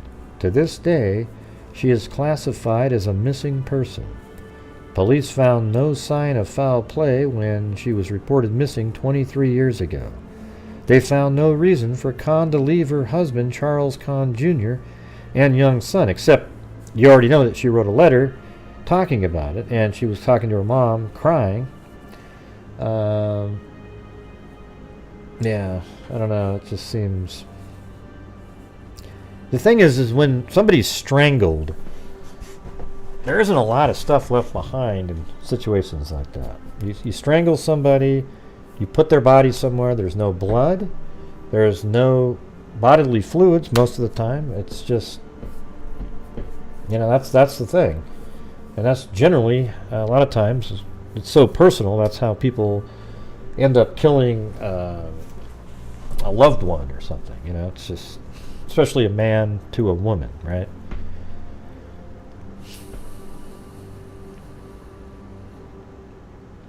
A shop teacher at the former Berwick Junior High School, Charles Cann Jr., reported his wife missing on May 27, 1970.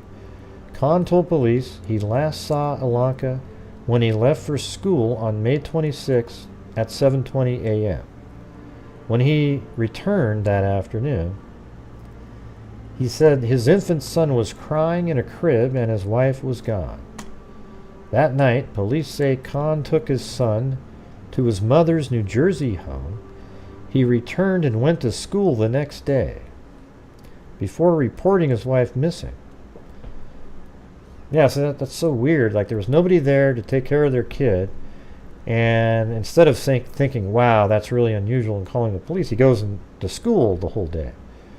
Cann said he did not think he could file a missing person report until 24 hours had elapsed. According to the Harlesses, Ilonka's clothing and purse were left behind. There we go, that's something new. She had no money or means of transportation, they said.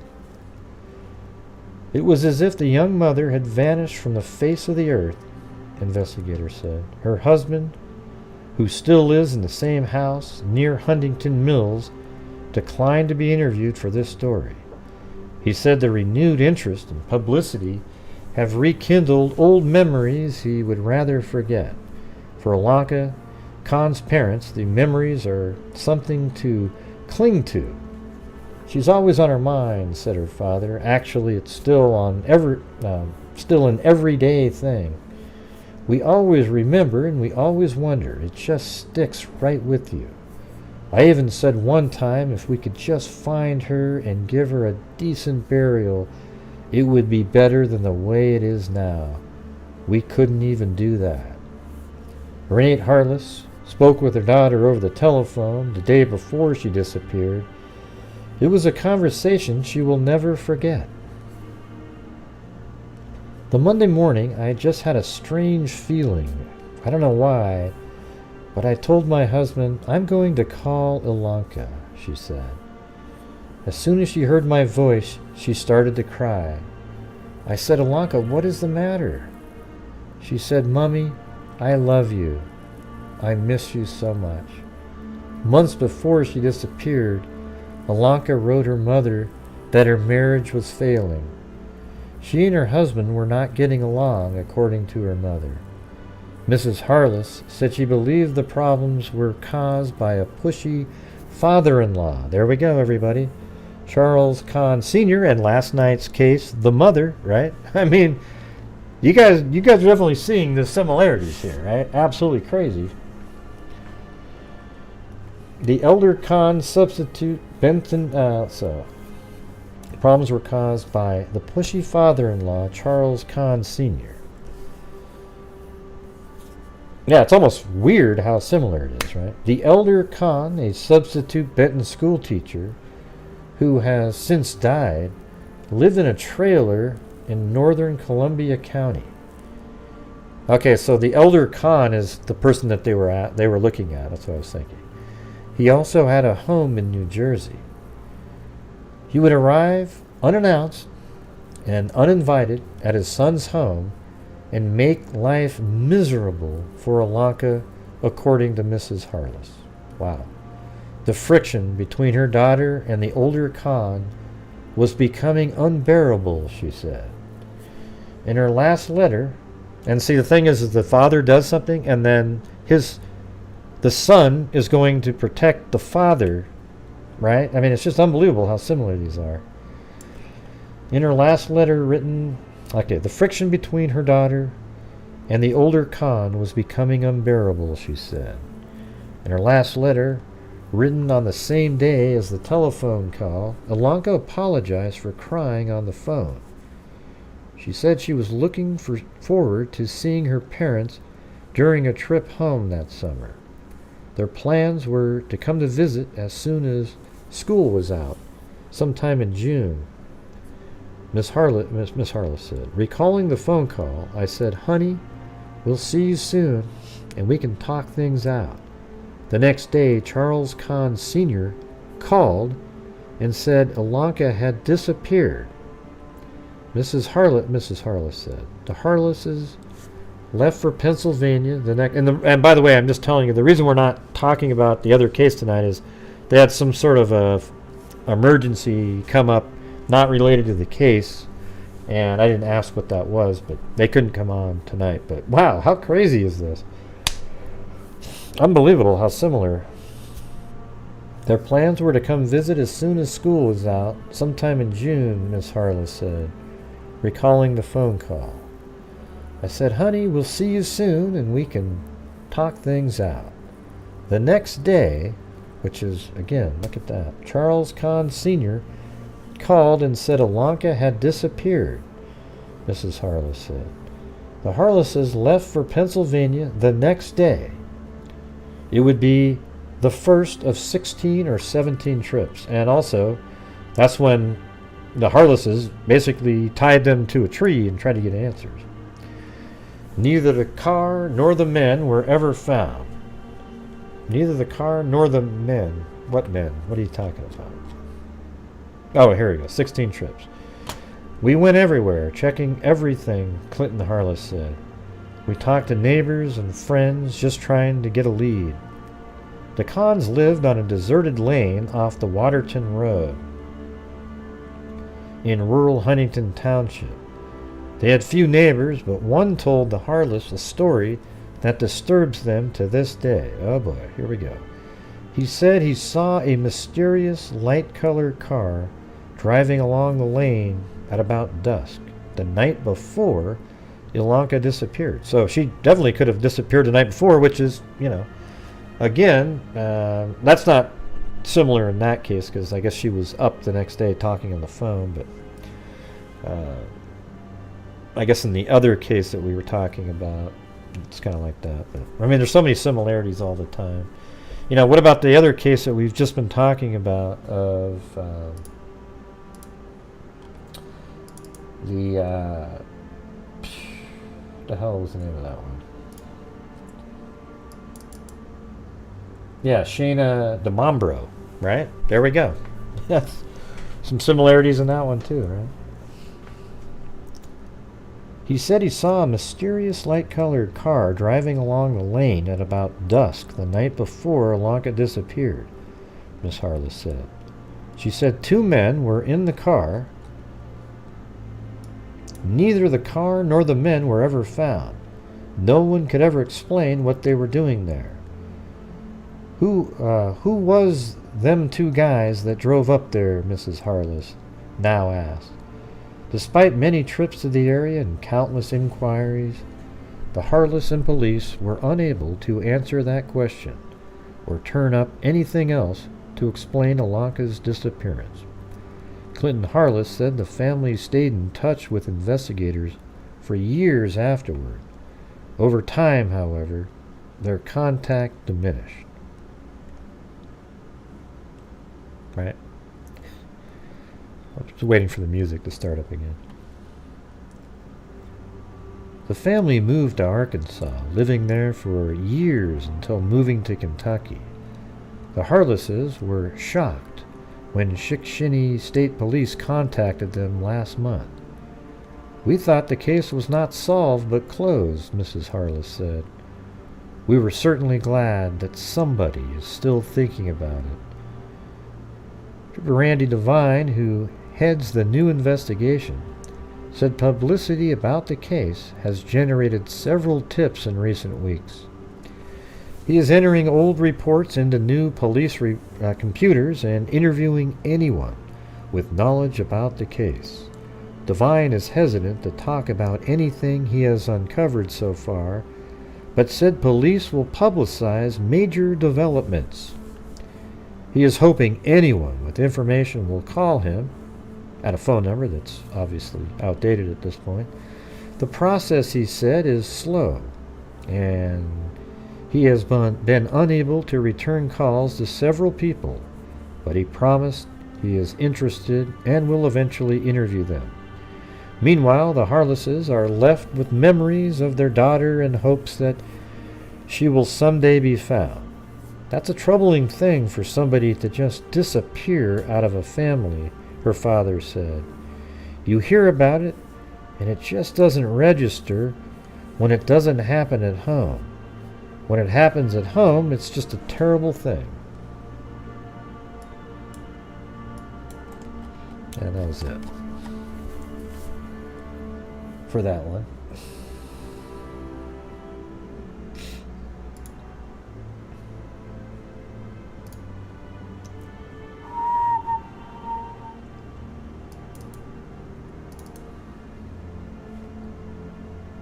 $621. Okay. Then we go to 1993, same year, but 5 months later in a newspaper. As far as law is concerned, Ilonka Cann is dead, but her husband, Charles Cann II, doesn't want her to be dead and insists that she isn't. Apart from any sentiment that might be involved, Cann stands to lose money if he can't prove that Ilonka, who vanished in 1970, is alive somewhere. If he could, he might be able to overturn a divorce granted to another woman who claims she entered into a common-law marriage with him in 1982.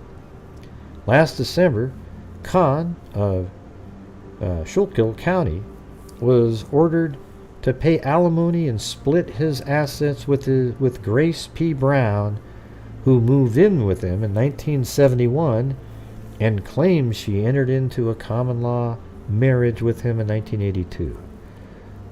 Now, see, this could all be about money, you know, life insurance policies and not having to pay money. And Cann denies marrying her. He says he's still married to Ilonka. I mean, how could I have gotten married, everybody? I'm still married to Ilonka. But the law says a person missing for 7 years is presumed dead. Last week, the state Superior Court upheld the divorce. In an opinion written by Superior Court Judge J. Sidney Hoffman, the court said the burden is on Cann to prove that his first spouse was alive at the time of the second marriage. Or you remember, Cann, when you went to get your adoption, I mean, you were all totally willing to just assume that she's dead somewhere, right? I mean, you remember that, right?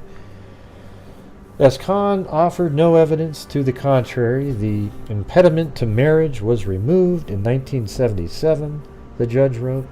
He noted that a valid marriage continues only until the death of one of the parties.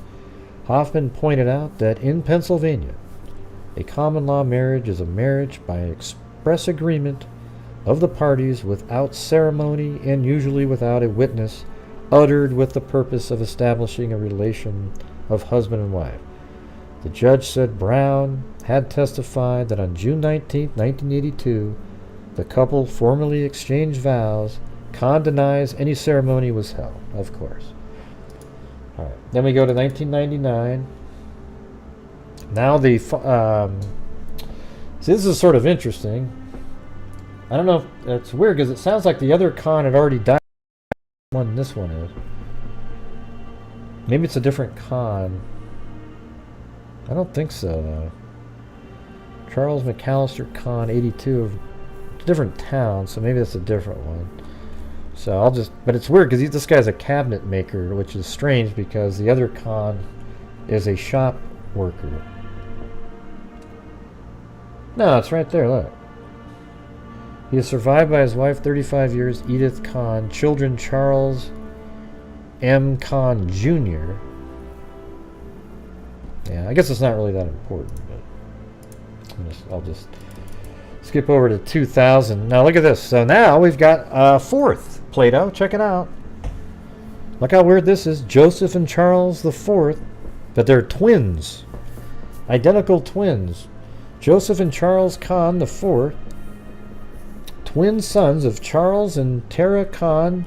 That's the third, so this is Charles the third here. That's the one that was 2.5 years old when she went missing, right? So she went missing at 2.5 years, was it 1.5 years old, and now he's at a point where he's actually having kids of his own, and now this is the fourth, right?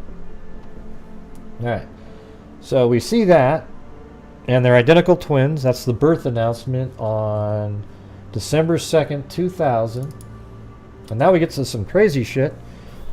Twins killed in New Jersey blaze. Guess what? The same freaking grandparents. I mean, I don't know what this is. So it's just almost too weird to me. So it's the same grandma that Charles Cann III was taken to by the mother that day. I mean, by the father when she disappeared. Remember that? Remember how he drove over there to bring Charles III to his grandmother after his wife Ilonka went missing? You guys remember that? This is the same freaking house. It's crazy. An investigation was continuing to learn the cause of a fire that killed 2-year-old twins Joseph and Charles Cann of Mokonak and left their grandmother in critical condition after a futile effort to save the children. The brothers, along with their mother Tara Cann, had been visiting Patricia Brennan and her Marleau Avenue home in the Bargainstown area of Egg Harbor Township near Atlantic City. A gas fireplace that was burning at the time is suspected of starting the blaze. At about 4:30 p.m. Sunday, the fast-moving blaze enveloped Mrs. Brennan's home. Let's see. Mrs. Brennan, 58, was badly burned trying to rescue the children. She was listed in critical condition at the Crozer Chester Medical Center. Tara Cann, 30, also was injured in the blaze, but was released from the Atlantic Medical Center. Firefighters found one boy near the door. Oh, man. He was taken to Shore Medical Hospital. The other boy was found in the den and died at the scene. The twins had just celebrated their birthday. So how crazy is that? That's what this is right here. This right here is them, you know, their second birthday today. Saturday, December 2nd. Yay! And that's what they're talking about right here. I mean, it's just ridiculous. The boy's father, Charles Cann III, that's the same kid that was brought to the same house by Charles Cann II back in 1970 when his wife Ilonka was missing. Don't you just find that kind of stuff crazy as hell? I mean, just, wow. The boy's father, Charles Cann III, works with his father, Charles, doing construction for Green Tree Enterprises. So I'm not sure who the person was that they thought was dead already. No, that's right, no. The boy's father, Charles III, works for his father. The grandfather's already dead, though. All right. And then, again, some more on the twins. Two-year-old twins, Joseph and Charles Cann, died. So I'm not going to read too much about that, but it says New Year's Eve fire claims twins. And now this is 2 weeks later. The maternal grandmother of twin 2-year-olds who died in a New Jersey Eve house fire here has also died. Wow, so the grandmother succumbed. Patricia Brennan, 58, died last week, according to the nursing supervisor. The boys, Joseph Cann and Charles Cann IV of Macanacah, were visiting Brennan, along with their mother, Tara Cann, 30, for the holidays. Cann had, I don't know if it's the exact same house, but I think it's the same grandmother and everything. Cann had gone out for groceries and turned to find the home engulfed in flames and Brennan outside. Both she and Brennan attempted to rescue the boys, breaking a window in an unsuccessful bid to get them out, according to Tony Cann, the boys' paternal grandmother. The Atlanta County Medical Examiner ruled that the boys were killed by smoke inhalation and burns. And then this one, Fatal File ruled an accident. So it did turn out to be an accident, I guess, but man, how weird. The blaze, let's see, a fire that ripped through the home of New Jersey Eve, killing 2-year-old twins from Pennsylvania, started in a gas fireplace and was an accident. The precise cause of the fire may likely never be known. The blaze killed Joseph Cann and Charles Cann IV. Well, you don't know the cause? Then how do you know it was an accident? The boys, who were from Macanacah, were visiting Mrs. Brennan with their mother. The mother went grocery shopping and returned to find the house engulfed in flames, with Miss Brennan outside trying to get back in to save the boys. The fireplace was located in the den of the 2-story home. One of the kids was in the den, though. The boys were playing in the den. Miss Brennan was upstairs when it broke out. There was no gas explosion, and the best evidence would suggest that there was no malfunction of the fireplace. It is believed the pilot light on the fireplace was operating when the blaze began. The boys died of burns and smoke inhalation. Mrs. Brennan died of septic shock, burns, and smoke inhalation at Crozer Chester Medical Center in Chester. All right, now this is actually only 9 days after that last article. Another article, sort of another breakdown came out. I mean, oddly, just 9 days after that last article. The story of Ilonka Cann is the stuff made of television movies. 3 months pregnant at the time, Cann disappeared without a trace from her Huntington Township home on May 26, 1970, and was never seen again.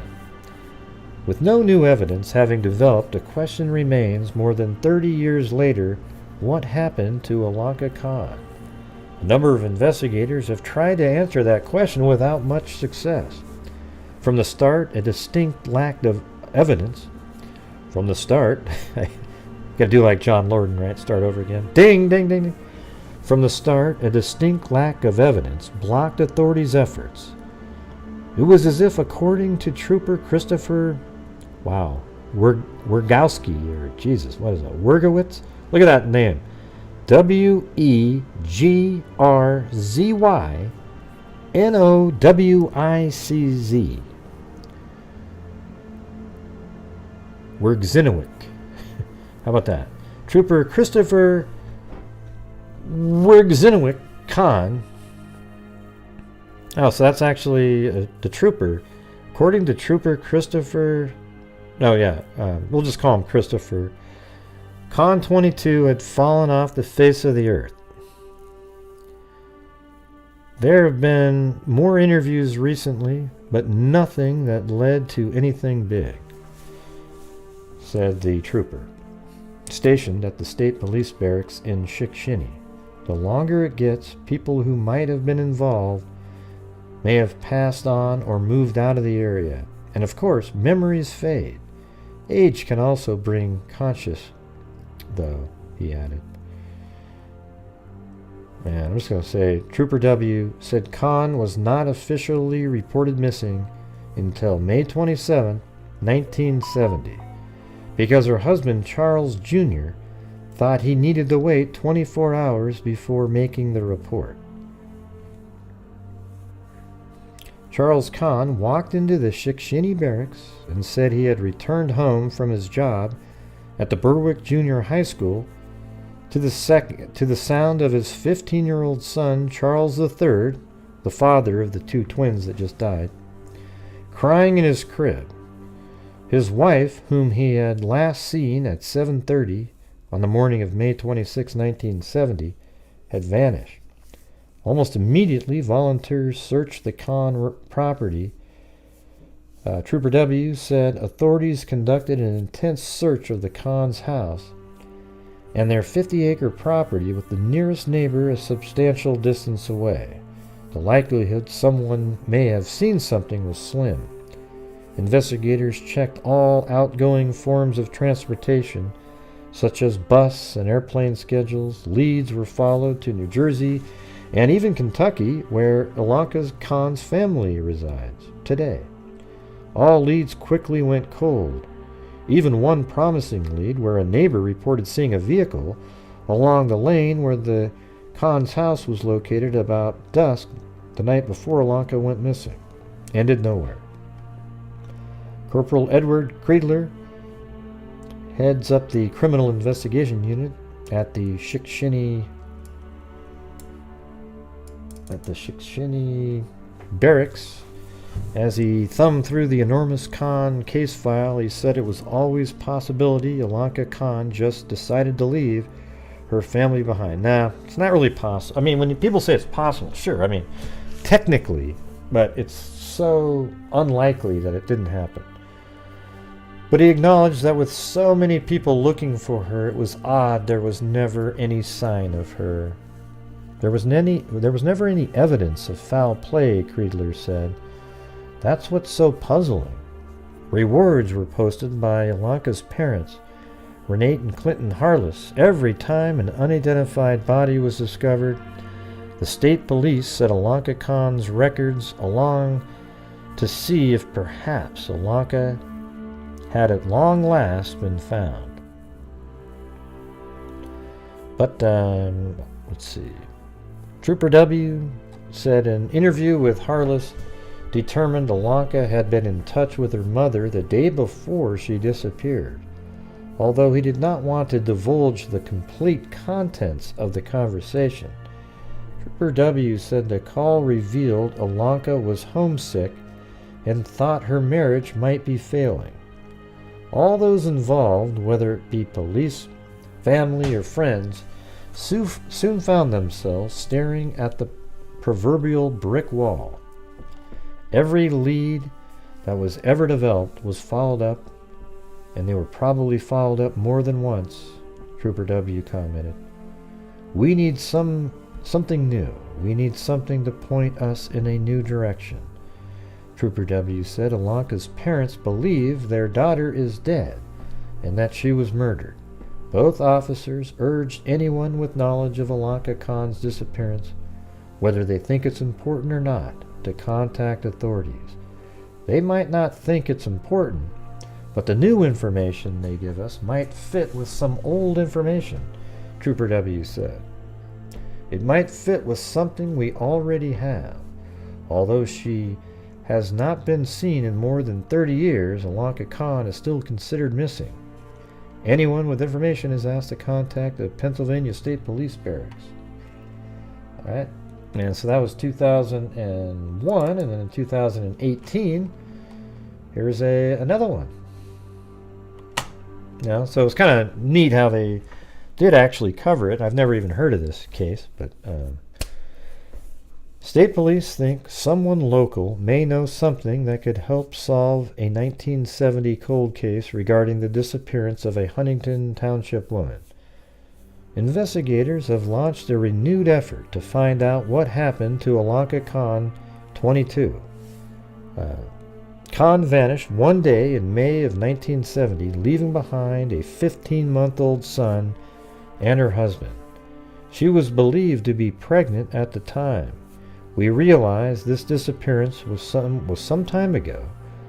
However, we believe there are those in our community that have knowledge or are unaware they have some information related to Ilonka's disappearance.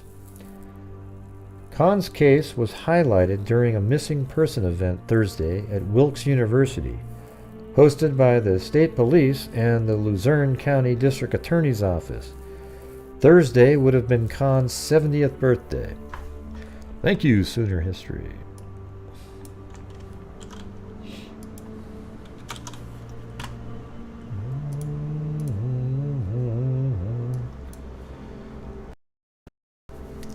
I would like to know what happened.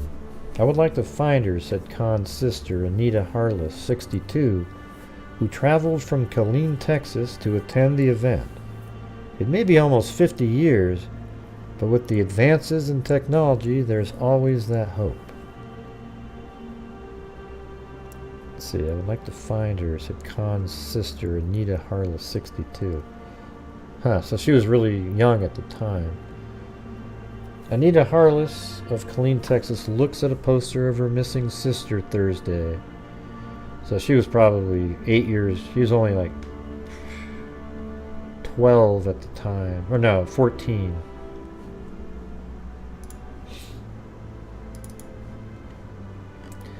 State police said Cann went missing around May 25th or 26th in 1970. Yeah, could have been. See, in her case, it could have been the night before he went to work in the morning. Her husband, a Berwick school teacher at the time, reported he arrived home and she was gone. Ever since that day, Ilonka has not been seen or heard from again. The Canns lived on a farm on Cann Road, so they actually named the road after themselves, in Huntington Township. After she went missing, local emergency responders searched the farm and surrounding areas. A scuba dive team from the Scranton Police Department searched the pond on the couple's property. There was no sign of Cann. Police said an aggressive investigation into the case was quietly undertaken over the past few years, and new information has been developed. They obtained DNA samples from the victim's relatives, and those samples were put into a missing person database to help identify Cann if and when her remains are found. Yeah, that makes sense. And then there's another 2019, just a little thing in an article. Last seen, May 26, 1970. Circumstances, Cann's husband, Charles Cann II of Berwick. Oh, this is actually from... No, I don't... Actually, what was this? This is from a newspaper. So, circumstances, Cann's husband, Charles Cann II, a Berwick school teacher, at the time, reported he arrived home from work to find Ilonka Cann missing with their 15-month-old son, alone and crying in his upstairs crib. Authorities searched the family farm and surrounding areas, including bringing in a scuba team, but found no signs of Ilonka Cann. And this is the Charlie Project here. It says, Ilonka was last seen at her home in Huntington Mills, Pennsylvania on May 26, 1970. Her husband of 2 years, Charles Cann II, saw her at 7:20 a.m. before he went to his teaching job at the Berwick Junior High School. When he returned home at 3:30 p.m., Ilonka was gone and the couple's 15-month-old son was alone in the house crying in his crib upstairs. She has never been heard from again. Charles reported her missing the next day. An extensive search for the area included a dive team checking a nearby pond, turning up no indication of Ilonka's whereabouts. In 1971, the year after Ilonka's disappearance, Charles began seeing another woman. See, this is important. Listen to this. In 1971, the year after Ilonka's disappearance, Charles began seeing another woman, Grace P. Brown. Grace moved into the home he'd formerly shared with Ilonka and took Charles's last name, and the couple lived together until 1987, without Charles ever filing for divorce from Ilonka. So that's the case where she wanted out and he pretended they weren't married. In 1987, Grace filed for divorce, saying her cohabitation with Charles made him her common-law husband. Charles claimed that they had never been legally married, and he was still married to Ilonka. Ultimately, the court ruled that Grace and Charles had entered into a common-law marriage in June 1, 1982, and that Grace could proceed with her divorce action. The divorce was granted in 1990. Charles appealed, and the appeals court ruled that even though he had never tried to have her declared legally dead, Ilonka was presumed deceased as of 1977, 7 years after her disappearance. There has been no indication of Ilonka's whereabouts since she went missing, and the circumstances surrounding her disappearance are unclear. Okay, well anyways. Then, July 26th this year, troopers searching for women who went missing 52 years ago. The case of Luzerne County woman. There's breaking developments in the case of a Luzerne County woman who went missing 52 years ago. State police and county detectives are searching a pond and wooded area near Shikshini in connection with that disappearance.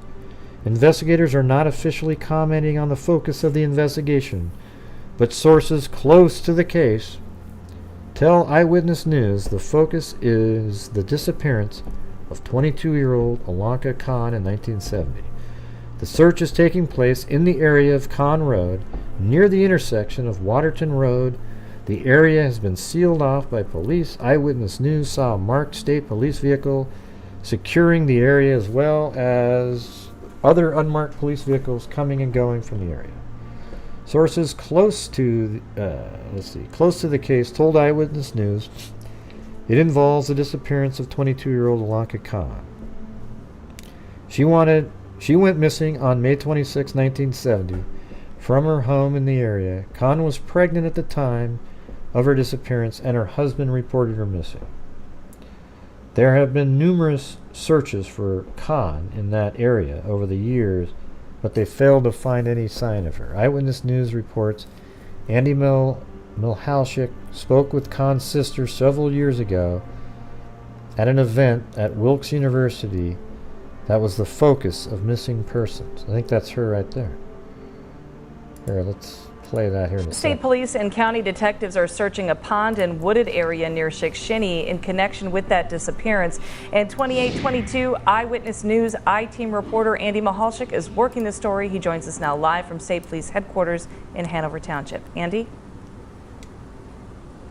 Well, good evening, Candace and Nick, and that story right now unfolding even as we speak at this very hour. The search continues in the Huntington Mills section of Luzerne County. Now, officially, investigators are not saying what the burden of focus truth. of That's this why I'm going over the investigation story. is, Just let me but go through the story, sources burden close of truth. to I don't that forget case stuff. tell I the don't miss I-Team They things. confirm it focused on the disappearance in 1970 of 22-year-old Ilonka Cann. Let me show you some video taken a short time ago at the search scene. Now, a search is taking place in the area of Cann Road, near the intersection of Waterton Road. Now, the area has been sealed off by state police. We saw a marked state police vehicle securing the area, as well as other unmarked vehicles coming and going throughout the day. Again, Cann went missing on May 26th of 1970. Everybody always rushes from her out to home look in that something up area. really quick She so they was can come in. pregnant. And Her it's just husband crazy. reported her missing. So There have that's been, her right as you can there. imagine, numerous searches for Cann in that area over the last several decades, but they failed to find any sign of her. I spoke with Cann's sister several years ago at an event at Wilkes University that was the focus of missing persons cases. It's always on your mind. You do go on and live a life, and Yeah. it can be a good life, but I Yeah, always it's always in the miss her. background. It's always in the background.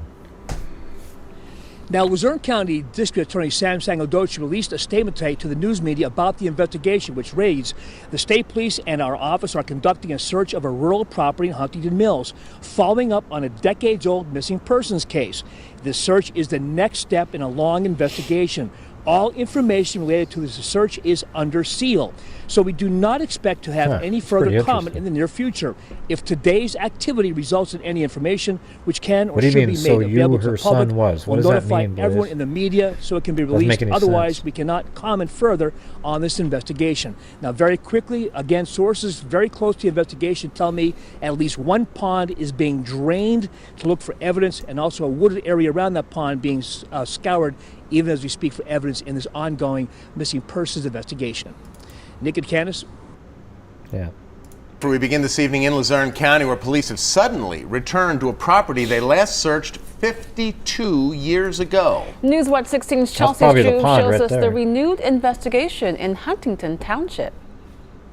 And that's Luzerne because County that's their District property. Attorney There's the Sam wooded area, there's the Sangodochi pond. confirms to Newswatch 16 that his office and the state police are conducting a search of a rural property in Huntington Mills as part of a decades-old missing persons case.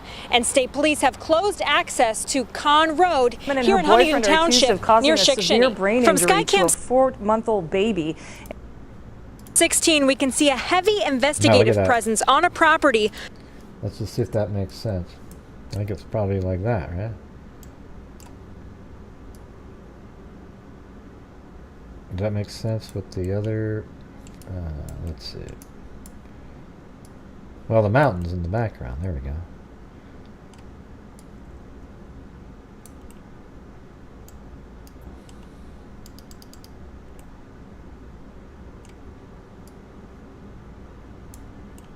Just definitely looking at. Yeah, it's probably more like that then.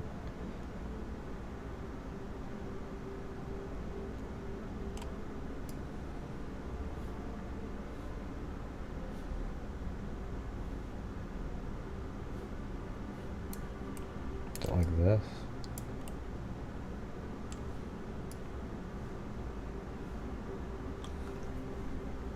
I'm just thinking that like that little right there, it goes around the corner.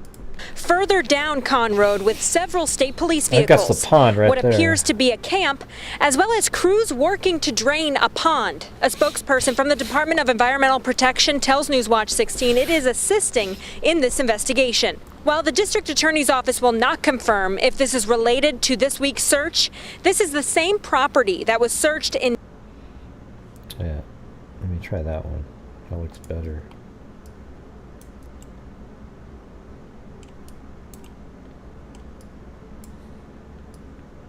Yeah.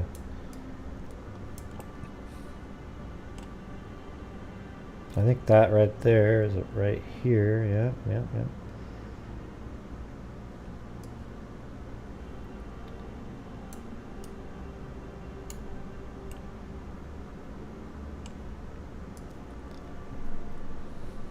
Yeah, so it is. I think it definitely that's the pond, and you know, actually, hold on. Let's go to now. That's what it looks like now. So maybe this will be easier to. Yeah. So if you want like that, kind of. Or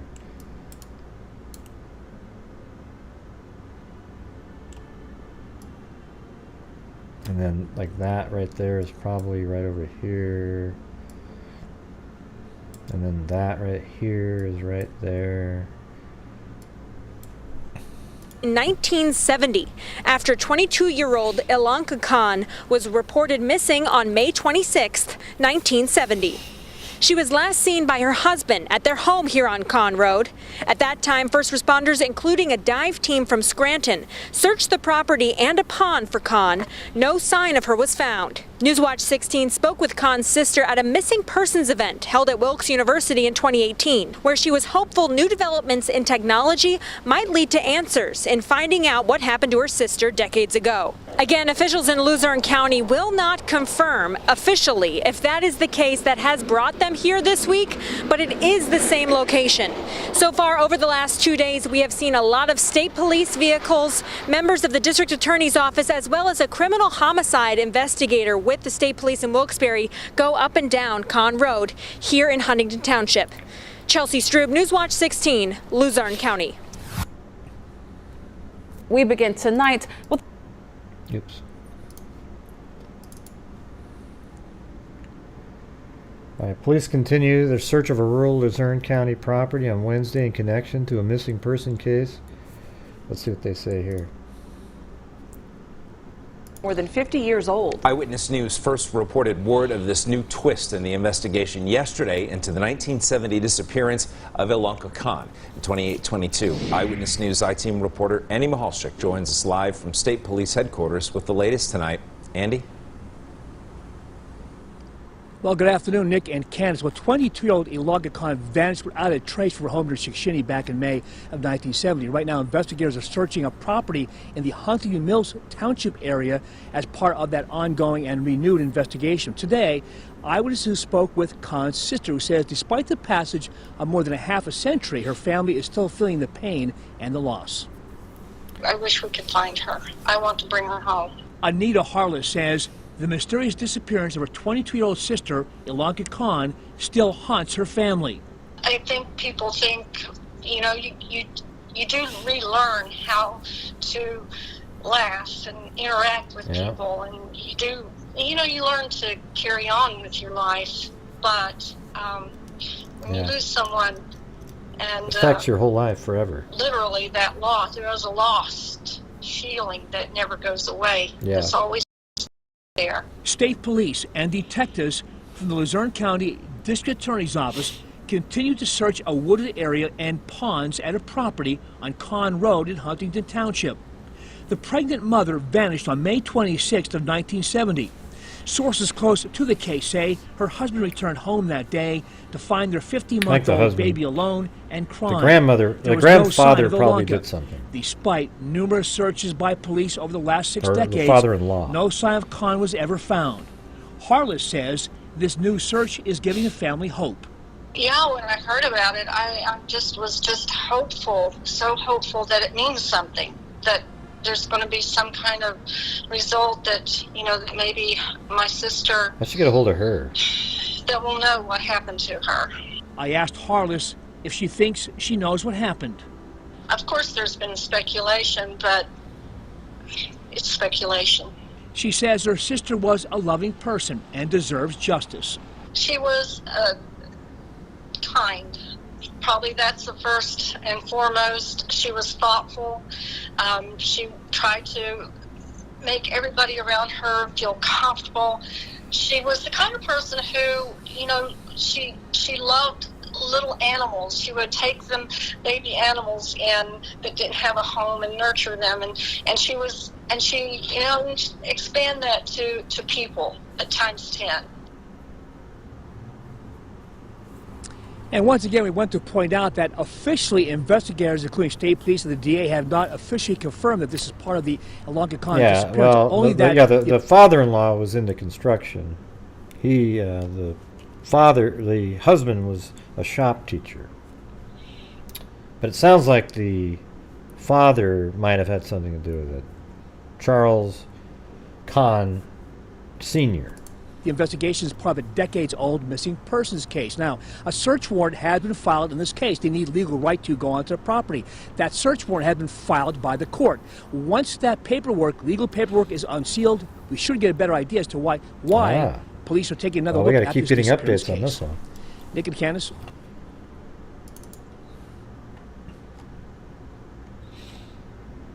And this is the next one. It says the search for Luzerne County property. This is the 29th. This is from today.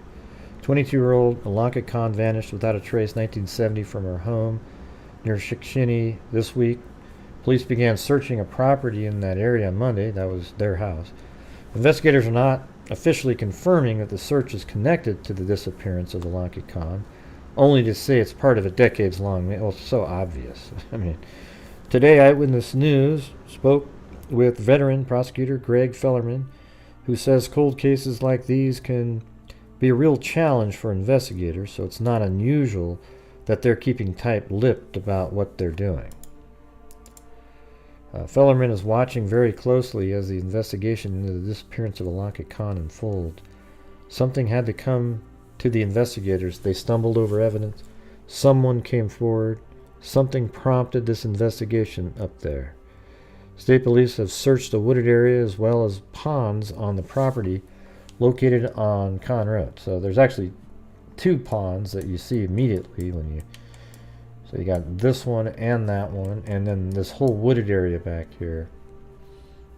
God, I sure hope they find something. They should get cadaver dogs out there, everything. So... sounds like they're making progress right at the end. That's kind of why I went back over the whole case. So I hope you guys thought that was interesting. I thought it was pretty crazy, all the stuff going on. You've got, you know... I mean, it goes on and on and on. The parents of the missing... Let's see, what are their names? Yeah, Clinton Harless was the father of Ilonka. After Ilonka went missing... they came to town and basically abducted Charles Sr. and Jr. to try to get them to say something, and they didn't do it. They didn't say anything. I mean, so I guess in short, it would just be that, like, in the morning, I think he said he saw her when he went to work, and then when he came home later, she wasn't around. They just found the child, Charles III, crying, and then he drove the child all the way up to New Jersey to his grandmother's home so he could go work that day. And then the next day he reported his wife missing. And then years later, when Charles III grew up, he had 2 children, and then on their second birthdays they all died up visiting the same grandmother that he was taken to when he was just 1.5 years old. It's really crazy. Yeah, he pretty much like kidnapped him, or he was tied him to a tree and was trying to get them to say stuff. Were you not paying attention, Allie? All right, so anyways, really wild story. And then it sounds like that Ilonka had a conversation with her mother the night before and had written a letter and so forth talking about how they're having problems in their marriage. And yeah, just a lot of sort of red flags there that point to the family. And notice how, I mean, here's a good example right here. Did you see what Charles Cann II did in 1987 with that other wife? He was all trying to do something solely about the money, so he didn't have to pay not child support, but alimony. He was trying to make it seem like they weren't really married. So isn't that amazing, is how that could actually be related to a reason that his first wife was killed. Some other thing, because she was going to leave, right? Oh, you're late? Oh, that's all right. Well, just go back and check it out, Allie. It's a pretty crazy story. So I got to it. And yes, up there to Burden of Truth, I did get to it. That's actually what led me to go back to get all the other information over the years. Maybe there's more, but man, how crazy. How crazy. Yeah, I mean, it was a great effort by her parents. You got to be happy about that. They gave it a shot. Those are a whole bunch of different pictures of her. But yeah, that's going to do it. I'm going to give out Probably just give out a notebook or something tonight, but hey, at least we, I'm going to make it a shorter show because the last two have been 4 hours. Hope you don't mind. Oh, and thank you guys. I didn't even know anybody sent a PayPal in. Did I get that one? Hold on, let me make sure. I want to make sure I got this. Oh yeah, I did get that one. So thanks earlier in the day to Justina, and I got you in for the notebook.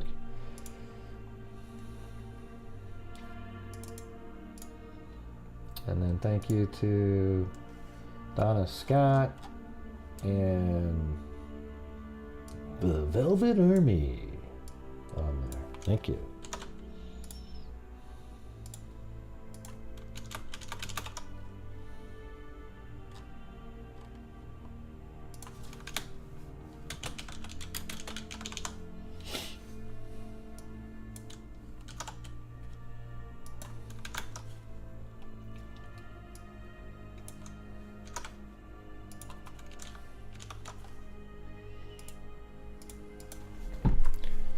All right.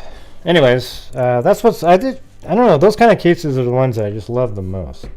That there's all these other articles and things that are sort of, you can weave them all together. It's pretty crazy, right? I already did. What's the update on Shayna DeMambro? What do you mean people were talking about? I didn't see that.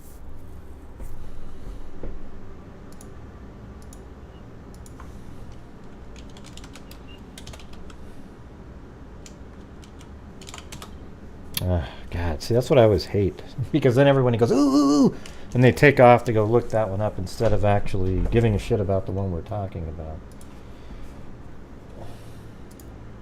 I just got 41 minutes ago. Let's see. I just found this on Google. Investigators working to ID body found in Comal County, not far from where women disappeared. Well, wow, wouldn't that be weird if she just walked away, huh? We're going to begin with breaking news tonight. Investigators making a disturbing discovery in their search for a missing woman. It has been 10 days since Shanna Allison DeMambro was actually last seen. That was at her home on Mitchell Street in Spring Branch last week. Tonight, the Comal County Sheriff's Office confirms that a body was found, but they say the body is so badly decomposed that they can't confirm whether the body is of a man or a woman. Well, doesn't sound very likely that would be her then. She disappeared 10 days ago, and in 10 days you're not going to be so badly decomposed. I mean, it is warm out there, but I don't know.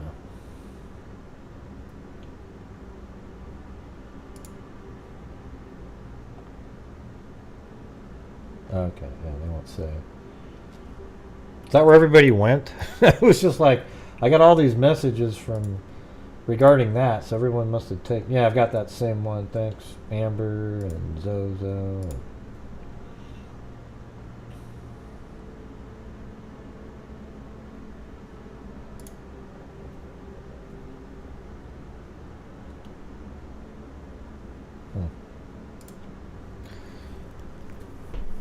Yeah, so I mean, I think in 10 days the body isn't going to decompose so much that you can't tell if it's a man or a woman.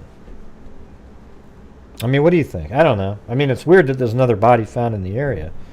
It just seems like at that point you'd be able to tell. And here's the thing is, wouldn't there be, if she had no idea what there at all, right? I mean, what about the clothing? Did that match what was said that she was wearing?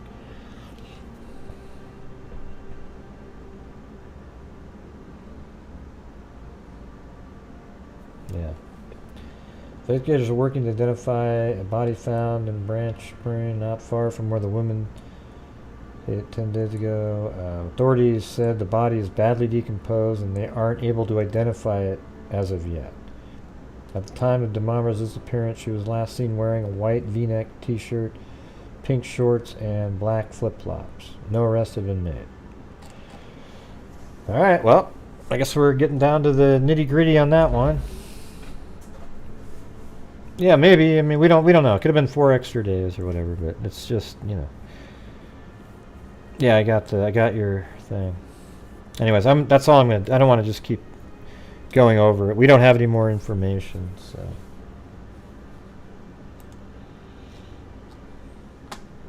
Let's see. Yeah, so it could have been like 4 days before, something like that.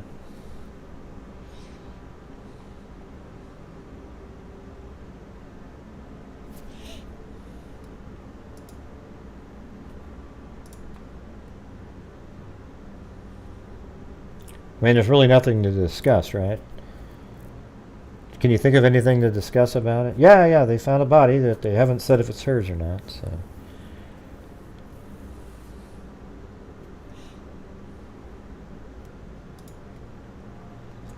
Alright, so thank you to Candlely Woodward Stone, Kathy Friedenmaker, Freebird Forever,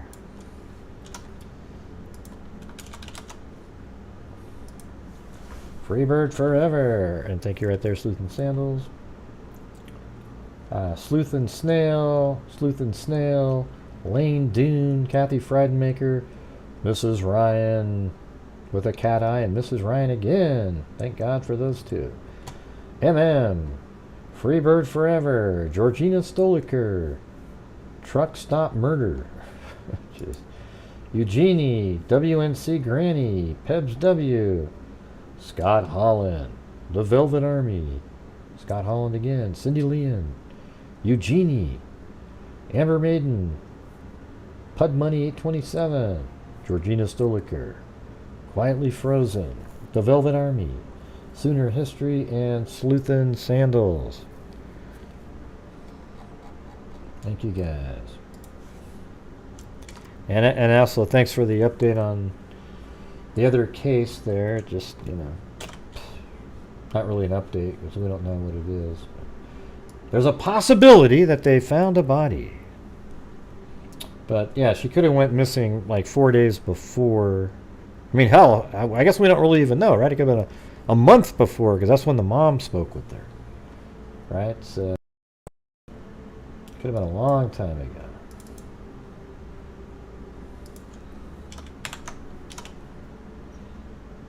And she stayed at home, so nobody even knew anything about her. So wow, you know, it'd be interesting is ask, when was the last time you saw her do laundry over there?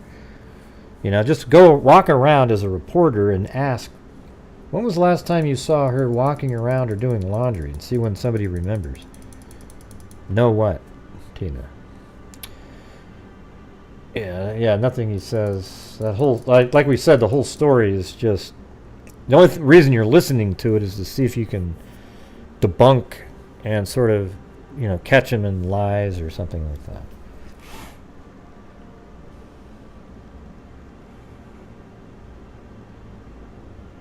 I thought it was crazy, though, how similar that story was that we just went over with the one from last night. It's crazy. Or, you know, not just last night, but the Wicks case. Jennifer and Adriana Wicks, very similar. Not Wicks. Yeah, no, it's the Wicks case. Jeez. There's been so many of these cases we've covered lately that have been really deep.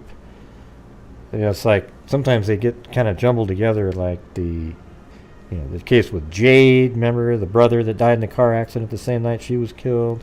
Then we also have the Susan Ledyard, that's pretty complex. You know, a lot of stuff going on. Yeah, he looked a little strange, that guy. Gotta be honest. This is.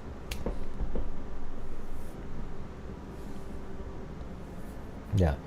All right, guys. So we'll do 2 notebooks. All right, how about that? So here we go. Shuffle. And here's notebook number 1. If you have a notebook, you know, do what you want to do. I might have to order another. I might try to order something else where there's like a notebook, a sticker, and other things that I can jam into that packet. maybe an actual pen that is like for our channel, you know. So here we go. Notebook number 1, everybody. A Oops.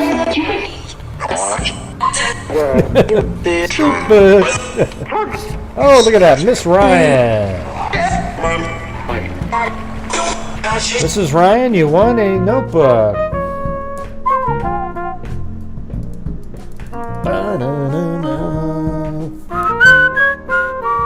Okay, here we go again.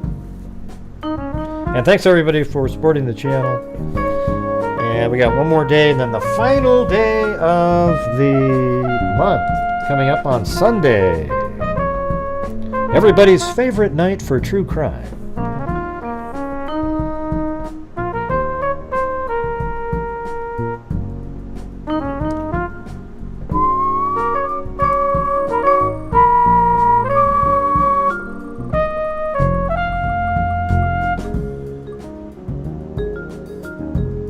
Lane Dune! All right, Lane Dune! You still there, Lane Dune? I just saw you a minute ago. Excellent. What was the first one? Now I can't even remember. Oh yeah, it was Mrs. Ryan.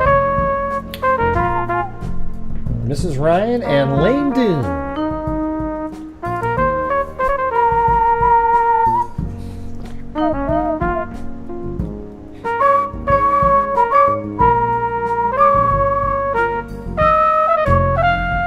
I can't do that next one. Hey, all right. Send me your email, Lane Dune, with your address, and I'll ship that off. Probably do one early next week, because usually on donation night we get a bunch of orders or whatever.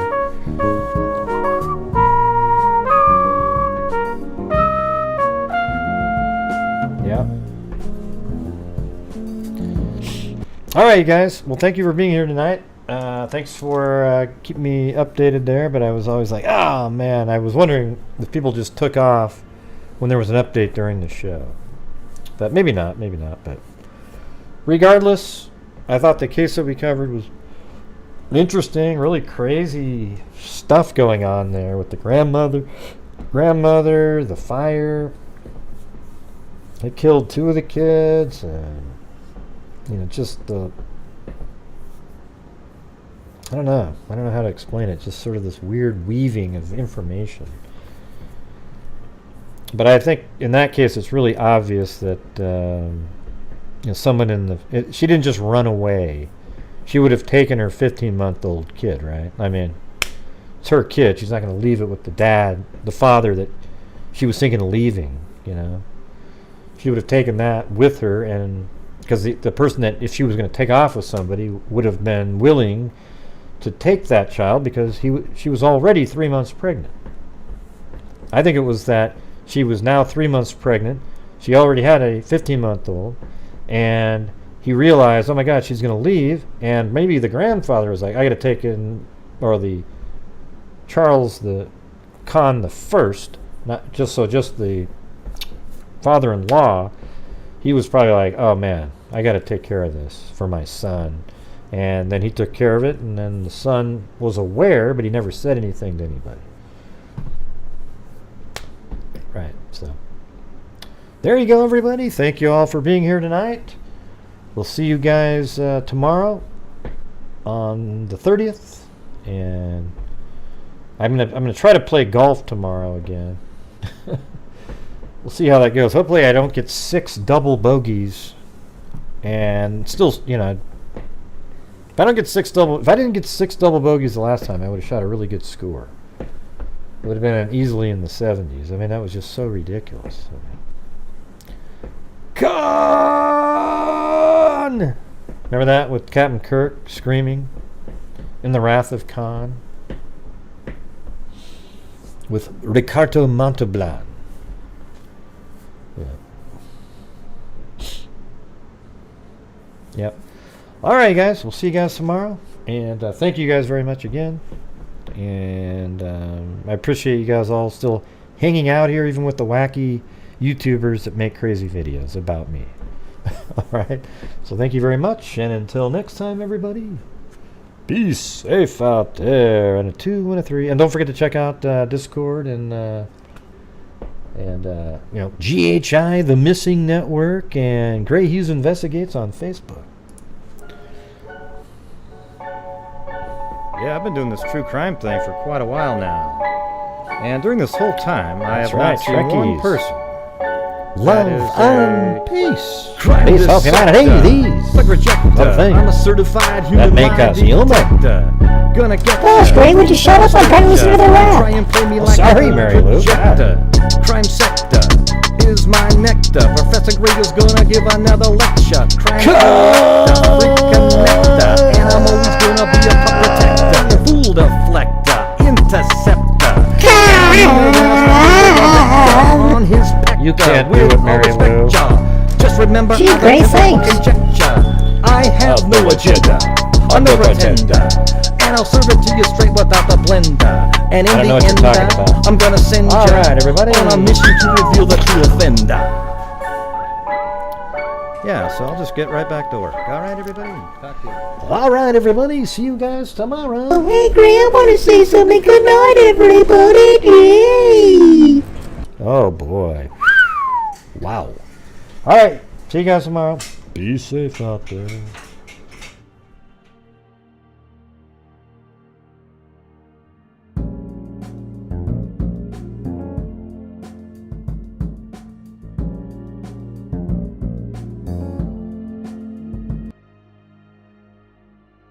Just kidding. Bye-bye.